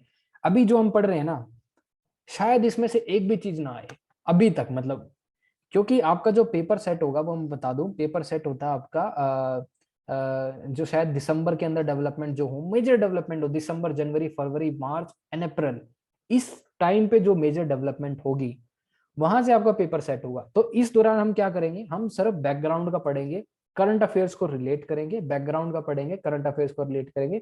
ये प्रैक्टिस हमारी कब तक चलेगी, एग्जाम तक। और ये प्रैक्टिस आप अकेले नहीं करेंगे, मैं आपके साथ करूंगा, ठीक है। जो चीजें मैं पोस्ट करूंगा, आपस में बात करेंगे, चीजें दिमाग में आएगी, बैठेंगी, समझेंगे। तो ये जब जब ऐसे होगा, ऐसे नहीं कि डायरेक्टली मतलब 3 क्लास लिया खत्म इंटरनल सिक्योरिटी, कुछ भी नहीं होगा, ऐसे नहीं होता है, ठीक है। तो 3 क्लास का मतलब बस सिर्फ 3 क्लास नहीं है, classes could be more, classes could be in terms of current affairs के टर्म में आ जाएंगी, हम उसमें कनेक्ट करेंगे, ठीक है। Okay, so it's a big process, साल भर रहेंगे इकट्ठा। तो ठीक है, अब ये अफगानिस्तान का देखिए, ये पिक्चर्स है अफगानिस्तान की, ठीक है। अफगानिस्तान पे सोचा था इस बार कुछ आएगा बट नहीं आया। Okay, Shivani has return, Russian economy is depend upon weapons, cyber hacking, yes, software, less population more land, yes. तो वहां पे जो पॉपुलेशन लेस है, रिसोर्सेज ज्यादा हैं, तो ऑप्टिमल यूटिलाइजेशन नहीं हो रहा, ठीक है। वीट रशिया प्रोड्यूस करता है, और रशियन ऑयल एंड गैस, ठीक है, वो जर्मनी और इटली को देते हैं, ये एग्जैक्टली। तो इकोनॉमी, तो इंडिया इसलिए मैन्युफैक्चरिंग पे ज्यादा काम करने की कोशिश कर रहा है, क्योंकि इंडिया आपको पता है कि ना गैस का प्रोडक्शन है, ना किसी चीज का प्रोडक्शन है। तो हम एग्रीकल्चर एक्सपोर्ट की भी बात करें तो एग्रीकल्चर एक्सपोर्ट बड़ा है, लेकिन इतना नहीं है कि कॉम्पिटिटिव नहीं है हमारा एग्रीकल्चर एक्सपोर्ट। क्यों दूसरे देशों का एग्रीकल्चर एक्सपोर्ट कॉम्पिटिटिव है? रशिया का क्यों कॉम्पिटिटिव है? मैकेनाइजेशन। अमेरिका का क्यों कॉम्पिटिटिव? मैकेनाइजेशन। यूक्रेन का जो पहली कंसाइनमेंट थी बीट की, वो रोक दी गई, चलो ठीक है, बाद में उसको दोबारा से गो हेड कर दिया गया। क्यों ये इतना लार्जर मतलब एरियाज पे वीट उगा देते हैं, और इनसे जो अफ्रीकन कंट्रीज हैं या फिर वार टोन कंट्रीज है जहाँ पे एग्रीकल्चर नहीं हो पाता, तो ये चीप सप्लाई कर पाते हैं, क्योंकि एक लार्जर एरियाज पे with the use of machines they can produce these things are a very cheap rate, ठीक है। इंडिया का क्या है, इंडिया का तो आपको पता है कि फार्मर ये लेबर इंटेंसिव है। लेबर इंटेंसिव जब चीज होती है तो आपकी प्रोडक्टिविटी वैसे ही, मतलब आपको पता है कि कॉम्पिटिटिवनेस कम हो जाता है, ठीक है। ओके, अभिषेक has said कि other countries have alternative but we do not have. Okay, so इसीलिए मैंने क्या बताया, इंडिया से कैसे रिलेट करना है, इंडिया से रिलेट करना है कि इंडिया का कॉम्पिटिटिवनेस एग्रीकल्चर में इतने ज्यादा नहीं है, क्योंकि आप इसको जब कनेक्ट करेंगे, जब आप इसको पढ़ेंगे, WTO के देखेंगे, वर्ल्ड ट्रेड ऑर्गेनाइजेशन की बहुत सारी चीजें आप उसमें देखेंगे कि इंडिया सब्सिडी देता है। इंडिया सब्सिडी क्यों देता है? कि ये ट्रेड डिस्टोर्शन के लिए है। एग्रीकल्चर सब्सिडी हम देते हैं, आपको पता है एग्रीकल्चर सब्सिडी हम देते हैं, सबको पता है। हम देते हैं किसान स्कीम के अंडर, ठीक है, 6,000 रुपये सालाना, राइट। हम देते हैं आपको वाटर सब्सिडी, हम इलेक्ट्रिसिटी सब्सिडी देते हैं, हम फर्टिलाइजर सब्सिडी देते हैं। बोलते हैं यार ये तुम क्या दे रहे हो, ये ट्रेड डिस्टोर्शन है। आप मतलब ये सब्सिडी देके आप इंटरनेशनल मार्केट का जो मतलब अगर दूसरी कंट्री कॉम्पीट करना चाहती है आपके प्रोडक्ट के साथ, कैसे कॉम्पीट करेगी, ठीक है। तो हमने अभी पीस क्लोज साइन की है। पीस क्लोज आप देखेंगे, ये WTO ऑर्गेनाइजेशन के अंदर एक समिट हुई थी। समिट का नाम किसी को पता है? दोहा समिट होगी शायद, दोहा समिट। उस दोहा समिट के अंदर we did sign a peace close, 20 साल के लिए, अगले 20 साल तक हम सब्सिडी दे सकते हैं। और दो subsidies which are not trade distorted, ठीक है, ट्रेड में डिस्टोर्शन ना लेके आए, बस उनको के मतलब क्या है, पॉवर्टी एलिवेशन, मतलब हेल्प करे, पॉवर्टी से बाहर आने के लिए हेल्प करे उन फार्मर्स की, ठीक है। ओके, नितिन आपने हैंड रेज किया था। सर ब्लू बॉक्स और amber box. Blue box and amber box. So इसमें से अलाउड कौन सा है? मेरे ख्याल से ब्लू और एम्बर, ब्लू नहीं है, ग्रीन होता है, एक एम्बर होता है। ग्रीन और एम्बर ठीक है, लेकिन ब्लू बॉक्स जो है वो प्रॉब्लमेटिक है। ब्लू बॉक्स के अंदर जो सब्सिडीज आप देते हैं वो बैन करते हैं, ठीक है। Okay, Greece has return lesser population, higher agriculture land, need for mechanisation. Yes, हम इंडिया में क्या एग्रीकल्चर की थोड़ी सी बात करें 1%। एग्रीकल्चर में आपको पता है present problem, one of the problem, मैं नहीं कह रहा हूँ यही मेजर प्रॉब्लम है, one of the problem is land fragmentation, ठीक है। फैमिली डिवाइड्स हो रही है, न्यूक्लियर फैमिली बन रही है, लैंड फ्रेगमेंटेशन हो रहा है। अभी जो एवरेज साइज देखेंगे हम लैंड का, दैट इज 1.08 हेक्टेयर। एक फार्मर के बाद इतना है। आज से 25 साल पहले था ये 2.5 हेक्टेयर। 25 साल में चेंज हो गया। छोटी छोटी जमीनों पर आप एक ट्रैक्टर लेंगे क्या? नहीं लेंगे। अगर आपको ट्रैक्टर लेना ही है तो बड़ी जमीन पे लेंगे, ठीक है। तो ये एक हमारी प्रेजेंट रियलिटी है। दूसरी इसमें क्या करेंगे अगर आप, ठीक है, इसके बाद हम गवर्नमेंट ऑफ इंडिया बहुत ज्यादा पुश कर रही है एफपीओस पे, फार्मर प्रोड्यूसर ऑर्गेनाइजेशन, एफपीओस बार बार बोलती है ना। एफपीओस का मतलब क्या है? स्मॉल फार्मर्स कैन कोलैबोरेट, एक दूसरे से कोलैबोरेट कर सकते हैं। They can buy a one tractor, एक ट्रैक्टर करके मतलब सभी खेतों को वो बांट सकता है जो आपस में होंगे, ठीक है। एफपीओस की बात है, ठीक है। ओके, चलो इसको टेररिस्ट वाले को तो मैं खत्म करते हैं। सबको पता है हक्कानी नेटवर्क कहाँ काम करता है? हक्कानी नेटवर्क एंड बोको हराम। बोको हराम नाइजीरिया के अंदर है। ये क्या है, इसकी आइडियोलॉजिकल ऑब्जेक्टिव क्या है? Against, they want to work against western secular education. जो वहां पे जाके जो क्रिश्चियन लोगों ने वहां पे स्कूल खोले नाइजीरिया के अंदर, ठीक है, उनको एजुकेशन प्रोवाइड करने की कोशिश की। बोको हराम ये मिलिटेंट ऑर्गेनाइजेशन है वहां पे। उन्होंने क्या किया, वहां के स्टूडेंट्स को मार दिया, वहां पे जो एजुकेशन प्रोवाइड करने आए थे वेस्टर्न सेक्युलर एजुकेशन। और ये बोलते हैं ये जो वेस्टर्न सेक्युलर एजुकेशन है, they are threat to our religion, ठीक है। ओके, यस, अभिषेक ने लिखा है green box subsidies that do not distort trade. Yes exactly. Haqqani network क्या है आपका? अफगानिस्तान और पाकिस्तान बॉर्डर पे है। अब एक जो मुझे बताइए, हवाला ट्रांजैक्शन क्या होता है? हवाला, हवाला के हिसाब से पैसे भेज दिए उसने, ठीक है। हवाला, व्हाट इज हवाला? हाँ हाँ बोलिए। Money laundering. Money laundering, yes. तो इसमें होता क्या है बेसिकली, जैसे मुझे पैसा भेजना है पाकिस्तान के अंदर, हाउ आई विल डू? अगर मैं नेटवर्क के थ्रू करूंगा, if I had to transaction through international जो आपका मैकेनिज्म है उसके अंदर किया, स्विफ्ट जो बोलते हैं, ठीक है, वो तो आ जाएगा। अगर एक टेररिस्ट को पैसे भेजने हैं तो वो इससे थोड़ी ना करेगा, वो तो पकड़ा जाएगा। वो क्या करेगा? हवाला ट्रांजेक्शन। इंडिया में फोन करेगा अपने उसको चेले को, किसी को, ठीक है। वो क्या करेगा?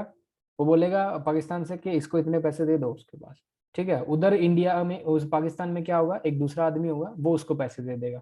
क्या हुआ? Without any physical movement of money पैसा पहुंच गया, ठीक है। दोनों जगह दोनों पार्टी हैं दोनों देशों में, ठीक है। उसको बोलते हैं without any physical movement of money, उसको बोलते हैं हवाला ट्रांजेक्शन। बॉर्डर क्रॉस नहीं किया पैसे ने, वहां से उसको दे दिया, उसने उसको दे दिया, बस विद इन द कंट्री उनका काम चल गया। तो ये मनी लॉन्ड्रिंग का है, मैंने सही बोला। बोको हराम हो गया, आईएस दावेश। अब तो इसको मुझे पढ़ने का कोई फायदा ही नहीं लग रहा आईएस का। ये तो बिल्कुल मतलब they are not even news, और रिवाइव होने का भी कोई चांस नहीं है इसका। इसका जो लीडर था अबू बकर अल बगदादी, पता है आपको? मारा गया 1 साल पहले। अबू बकर अल बगदादी 1 साल पहले मारा गया, ठीक है। मुझे नहीं लगता है प्रोमिनेंट है अभी आईएस दावेश। बस इसको हम as a case study use करेंगे, जहां पे जरूरत होगा we will use this word as an case study, ठीक है। अब ये कोई फायदा नहीं है सुन्नी पॉपुलेशन इराक के अंदर, ईरान के अंदर नहीं, ठीक है। सम फैक्ट, इंडोनेशिया के अंदर सबसे ज्यादा नंबर ऑफ सुन्नी मुस्लिम्स हैं। सुन्नी मुस्लिम्स यहाँ पे है। India has the second largest Shia Muslims. Pakistan के अंदर क्या है? Pakistan has the second largest Sunni population. India के अंदर शिया मुस्लिम ज्यादा है, पाकिस्तान के अंदर सुन्नी। कहीं पे यूज नहीं कर पाएंगे, बेशक से छोड़ दो, बस ऐसे जस्ट फॉर फैक्ट है, ठीक है। अब origin and evolution of terrorism in India, ठीक है।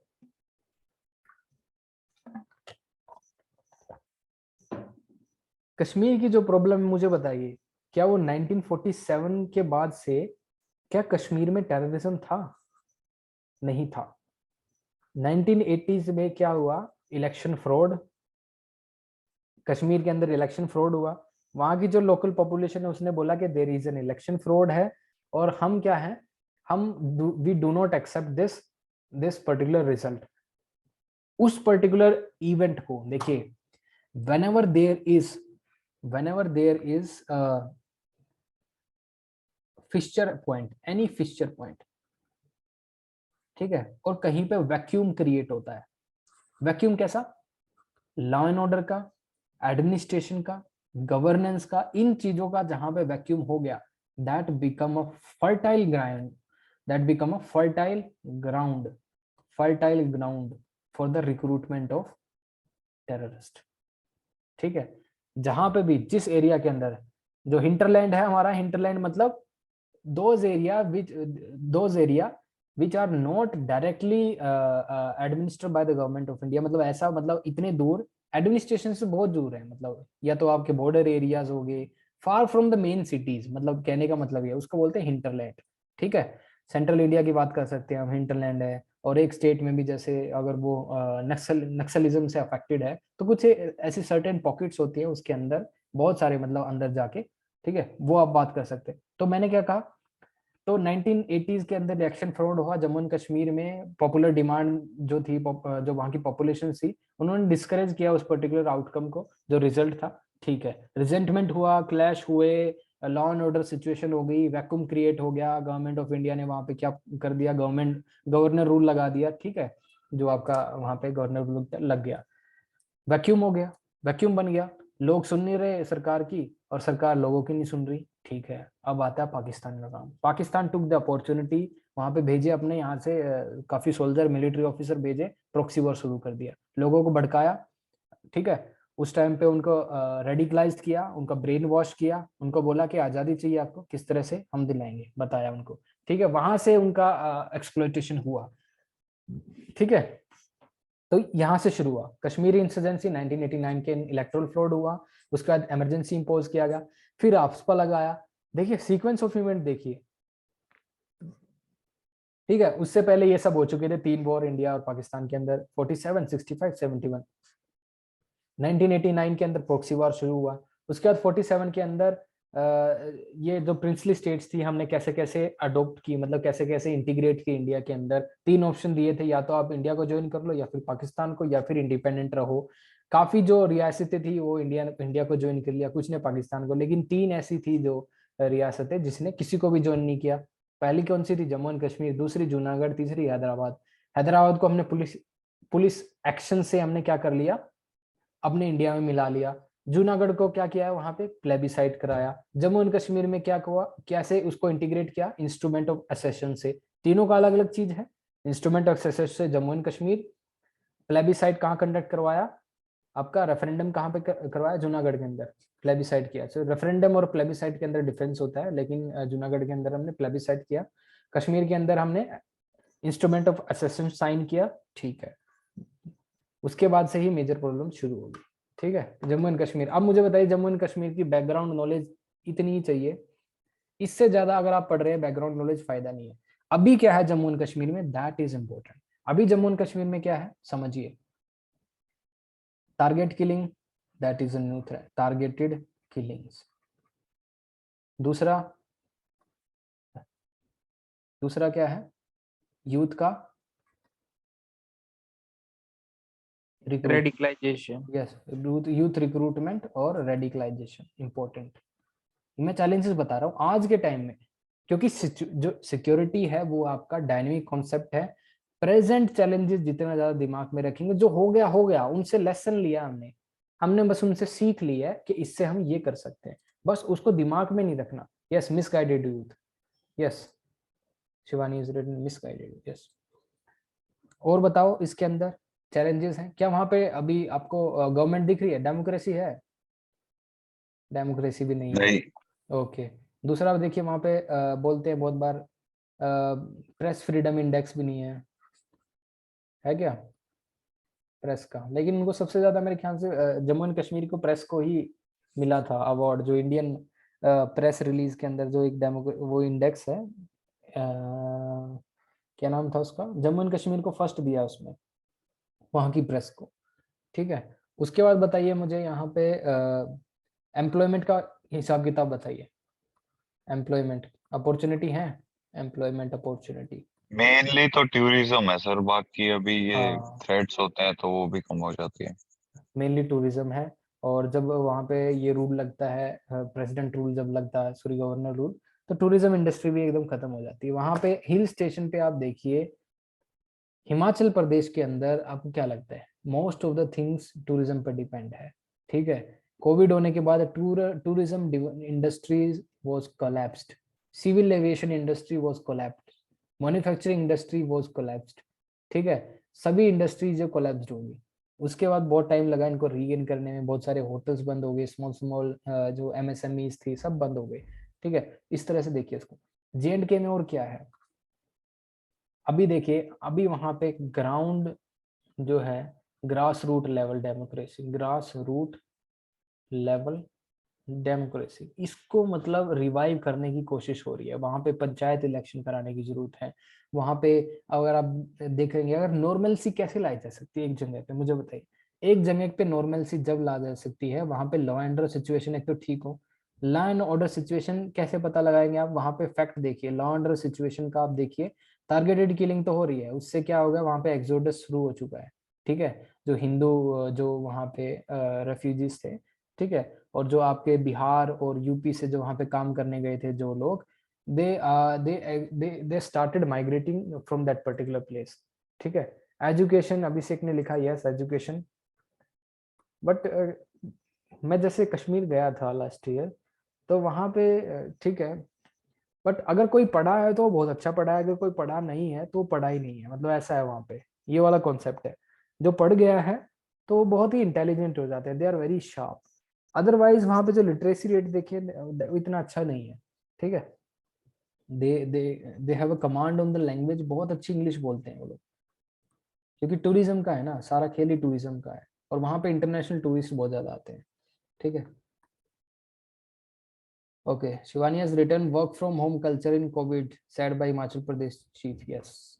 ओके, अब देखिए जम्मू एंड कश्मीर को ठीक कैसे किया जा सकता है सिचुएशन को। पहला, एक तो वहां पे पॉपुलर डिमांड है आफ्सपा हटाने की, आफ्सपा तो अभी हटने से रहा क्योंकि सिचुएशन नहीं है। दूसरी ऑप्शन क्या है हमारे पास, ग्रास रूट लेवल डेमोक्रेसी को रिवाइव करके, ठीक है, पंचायत इलेक्शन करवा के, लोकल सेल्फ गवर्नमेंट का इलेक्शन करवा के। तीसरा हम क्या कर सकते हैं, वहां पे जो आपके असेंबली इलेक्शन करा के, ठीक है, असेंबली इलेक्शन, या फिर वहां से दोबारा से जो एलटी, जो आपने यूटी का स्टेटस उसको दिया, यूटी से उसको दोबारा स्टेट बना दीजिए। ठीक है, इफ टाइम कम्स, स्टेट बनाने की कोशिश हो रही है, उसको देखो दोबारा स्टेट बना देंगे उसको। ठीक है, नॉर्मल सी लानी है। ये ऑप्शंस बता रहा हूँ क्या क्या हमारे पास हैं। तीसरा ऑप्शन है लॉ एंड ऑर्डर को दोबारा से बेटर करना है। ठीक है, इंटेलिजेंस स्ट्रक्चर्स को अच्छा करना है, सेंस ऑफ सिक्योरिटी दोबारा प्रिवेल होनी चाहिए। इन सभी चीजों के लिए लॉ एंड ऑर्डर सिचुएशन आपकी बेटर होनी चाहिए। ठीक है, इससे अलग बताइए क्या कर सकते हैं जम्मू एंड कश्मीर को बेटर करने के लिए। सर इन्फिल्ट्रेशन को रोकना। यस, इन्फिल्ट्रेशन को हम रोक सकते हैं। Awareness among youth sir.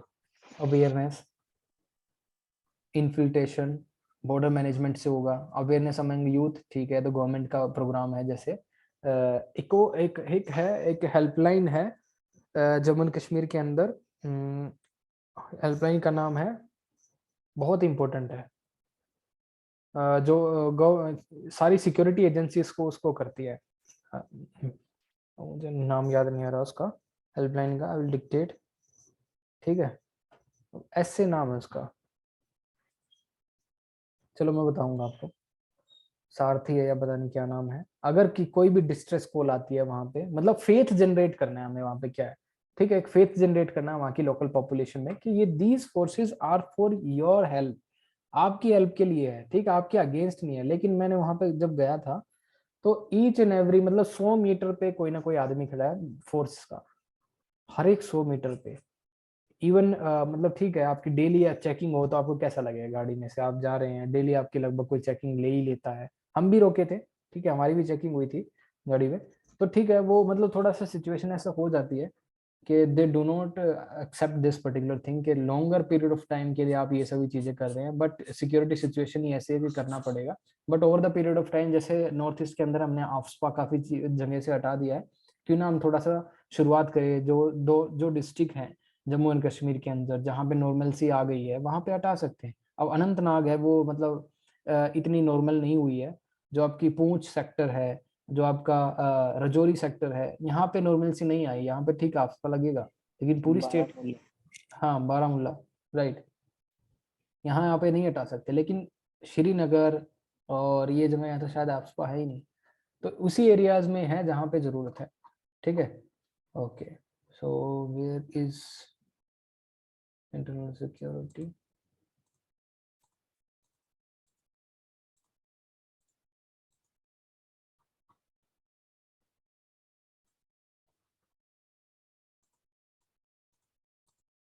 बंद करें क्या? नींद आ गई होगी आपको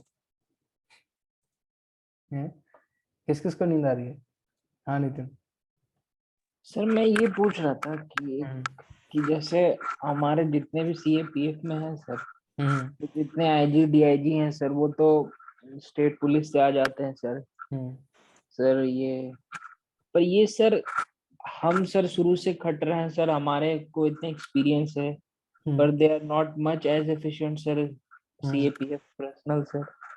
पर ये जो सर चेन ऑफ कमांड का भी प्रॉब्लम होगा सर, वो तो अलग फंक्शन कर रहे हैं और सीएपीएफ का रोल अलग है सर, दोनों का अलग अलग है सर। तो ये सर ये जो हेड कर रहे हैं, तो सर ये आईपीएस वाले क्यों कर रहे हैं सर?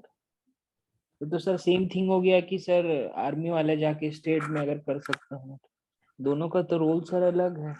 आप सही कह रहे हैं कि कैडर ऑफिसर्स को जो इसमें है प्रमोशन जो एवेन्यूज हैं इनके कम हो रहे हैं कैडर के।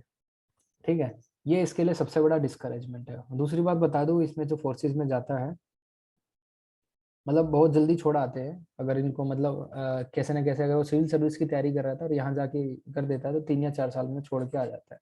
ठीक है, तो ये भी आप देख लीजिए सीएपीएफ के अंदर 3 या 4 साल के अंदर अगर कोई कैंडिडेट को अगर ये ड्रीम जॉब नहीं है सर, वो मतलब he is brilliant in studies, बस स्टडीज में ब्रिलियंट है, उसने क्रैक कर दिया exam, but this is not the job he wants.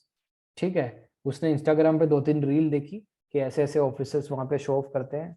जब JNK में जाते हो ना, जहाँ पे जब ऑपरेशन के लिए आप निकलते हो, इन दो बुलेट प्रूफ जो आपकी व्हीकल्स होती है, कई बार बुलेट प्रूफ भी नहीं होती है, ठीक है ना, तो आपको पता चलता है कि क्या एडवेंचर होता है। I have a friend posted in Kashmir में पोस्टेड है वो, he did not disclose his location, और मतलब ऐसा वो बता भी नहीं सकता और मैं भी नहीं बता सकता, but he is in army, ठीक है, ऑफिसर है इंडियन आर्मी का। तो ही सेड के I also want to join this central arm police forces. 5 साल के बाद उनको फोर्सेज में मतलब कोटा मिलता है सेंट्रल आर्म पुलिस फोर्सेज में आने का। अगर कोई आपको एक्स सर्विस मैन है तो 5 साल में आप आ सकते हैं। ठीक है, 5 साल से पहले भी आ सकते हैं। एक और कैटेगरी होती है, एक और एंट्री होती है सीएपीएफ में, अगर कोई आर्मी ऑफिसर आना पड़ता है तो इमरजेंसी वाली होती है एक, ठीक है, एक EOS करके ऐसा कुछ होता है। ठीक है, सो आई टोल्ड यार मतलब काफी लोग जो है वो सिर्फ आर्मी के लिए ट्राई कर रहे होते हैं because there is a much more adventure in army, but now you are saying that you want to come into this forces.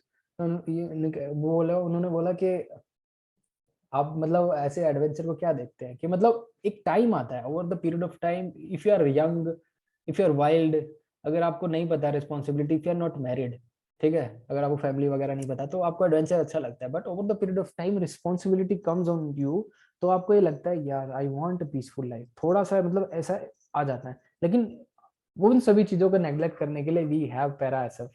ठीक है, तो वो है हमारे पास फोर्स पैरा एसएफ वाली, जहाँ पे जुनूनी लोग जाते हैं सिर्फ, that is a voluntary force. ठीक है, इसीलिए इसको वॉलंटरी फोर्स रखा है।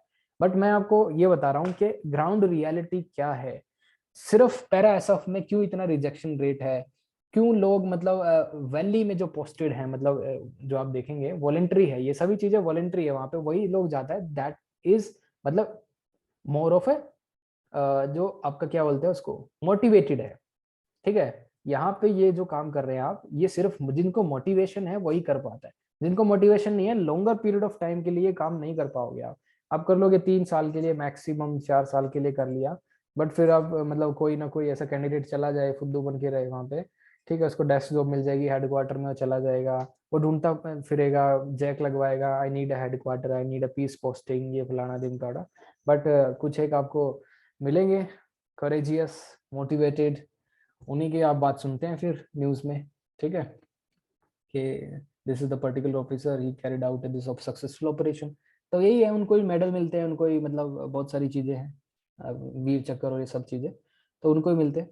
तो ये तो बस बात थी इसके बारे में जनरल। आप बोल रहे थे कि जो आईपीएस ऑफिसर्स हैं क्यों पोस्टेड। दूसरी चीज़ तो मैं इसको अगर नेगेटिव ले लूँ तो भी ठीक है, पॉजिटिव ले लूँ तो भी ठीक है। आईपीएस ऑफिसर्स का ज़्यादा एक्सपोजर है, ज़्यादा एक्सपीरियंस है, उन्होंने स्टेट को भी हेड किया, वहाँ की पुलिस फोर्सेस को किया, उनकी जो ट्रेनिंग है आईपीएस ऑफिसर्स की ट्रेनिंग और जो सीएपीएफ ऑफिसर की ट्रेनिंग में दिन और रात का अंतर है, ठीक है। उनको फोरेंसिक सिखाया जाता है आईपीएस ऑफिसर्स को, उनकी बहुत सारी मतलब क्राउड हैंडलिंग, सीएपीएफ वालों को सभी को क्राउड हैंडलिंग नहीं सिखाई जाती, प्रोटेक्शन मतलब जैसे कैसे उनको बंदोबस्त कैसे करना है आईपीएस ऑफिसर्स को, मतलब बहुत बड़े प्लेटफॉर्म पे उनको ट्रेनिंग दी जाती है। एक्सपोजर, जितना आईपीएस ऑफिसर्स को एक्सपोजर अपनी सर्विस के अंदर सीएपीएफ ऑफिसर को कभी नहीं मिला होगा, ठीक है, एक्सपोजर। तो जब भी आप चेस बोर्ड पे देखते हैं जो राजा जो होता है, क्या राजा के अंदर इतनी एबिलिटी होती है रानी जितनी या फिर घोड़े जितनी, हाथी जितनी? नहीं होती ना। आप समझिए, उसके पास क्या है, सिर्फ दिमाग। वो क्या करता है, अपने जो प्रॉन होते हैं, जो पॉन्स होते हैं, उनको बोलता है आप इधर जाओ, आप इधर जाओ, आप इधर जाओ। सिर्फ उसका दिमाग का खेल है। ऑफिसर्स का क्या भी है, दिमाग का खेल। इंडियन आर्मी में क्या आप सोचते हैं कि सभी ऑफिसर्स फिजिकली वो है फिट? नहीं है, नहीं है। वहां पे क्या है, सिर्फ उनका माइंड। एसएसबी में आपका क्या चेक हो रहा है? आप आपसे कोई 1600 मीटर दौड़ लगवा रहा है क्या सर्विस सिलेक्शन बोर्ड में? आपसे कोई पुशअप लगवा रहा है 200-200? नहीं लगवा रहा। क्या आपका माइंड, कि आप माइंड पे कितना स्ट्रेस ले सकते हैं in difficult situation. Can you take an action, can you take an action, और वो भी एक अच्छा एक्शन, ठीक है। Can you take a decision, are you a good decision maker, या फिर मतलब डिसीजन नहीं ले पाओगे टाइम पे, ठीक है। ये सभी चीजें। Can you handle stress, can you work in a group, ठीक है।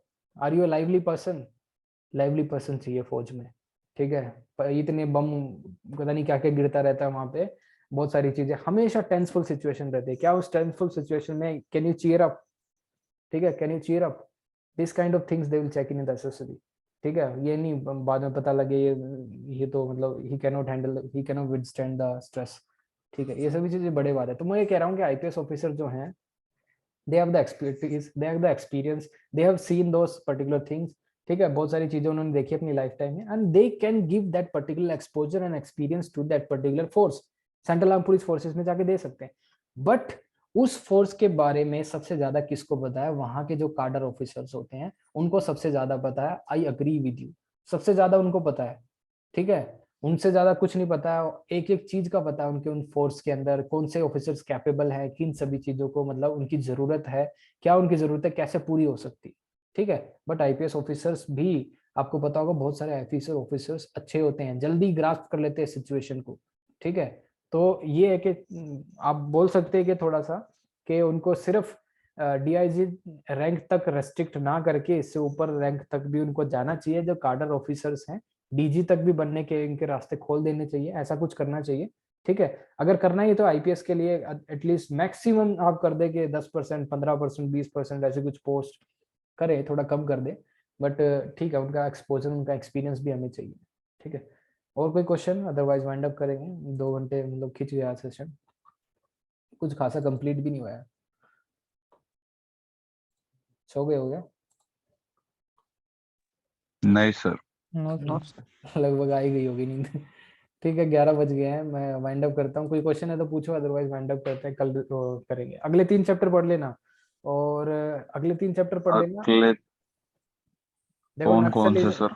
नक्सलिज्म में आपको क्या लगता है, कुछ बताने की जरूरत है? नक्सलिज्म और ये जम्मू एंड कश्मीर हमने डील कर लिया है, ठीक है। इंटरनल सिक्योरिटी हमने थोड़ा सा पढ़ लिया है, क्या है, ठीक है। अगले 3 जो है मैं बताता हूँ। Carrying the book. Insurgency north east हो गया, चलो छोड़ो। लेफ्ट विंग एक्सट्रीमिज्म 5वां चैप्टर यही है। अब देखिए 6ठा चैप्टर देखिए, linkages between development and spread of extremism. 7वां है कम्युनल वायलेंस, ये बन सकता है question, communal violence can be asked. Organise crime, देखिए ऑर्गेनाइज क्राइम से क्वेश्चन बनता है आपका। बहुत सारी सीरीज है, किस किस ने सीरीज देखी है? पीकी ब्लाइंडर्स और नवाजुद्दीन सिद्दीकी की, कौन सी है वो? नवाजुद्दीन सिद्दीकी की क्या है उस सीरीज का नाम जिसमें शेफ अली खान भी है? Saif Ali Khan? Sacred Games. Sacred Games क्या करते हैं उसमें? ऑर्गेनाइज क्राइम है सब कुछ, ठीक है, अलग अलग उनका प्रोफेशन है। क्या वो टेररिस्ट है? नहीं, टेररिस्ट नहीं है। They are just businessman who carried out illegal activities. Peaky Blinders terrorist है? नहीं, is a businessman. Illegal activities बाद में वो ट्राई करता है लीगल करने की, उसको सब चीजें, ठीक है। Organise crime is important. Organise crime आप देखेंगे यहाँ पे इंडिया के अंदर प्रेवलेंट है अभी बहुत ज्यादा, ठीक है। आपको क्या करना है, सिर्फ chapter number 6 linkages between development and spread of extremism, ये इंपॉर्टेंट है, ये इंपॉर्टेंट है। यहाँ से क्वेश्चन पूछता है बिकॉज दिस इज एनालिटिकल।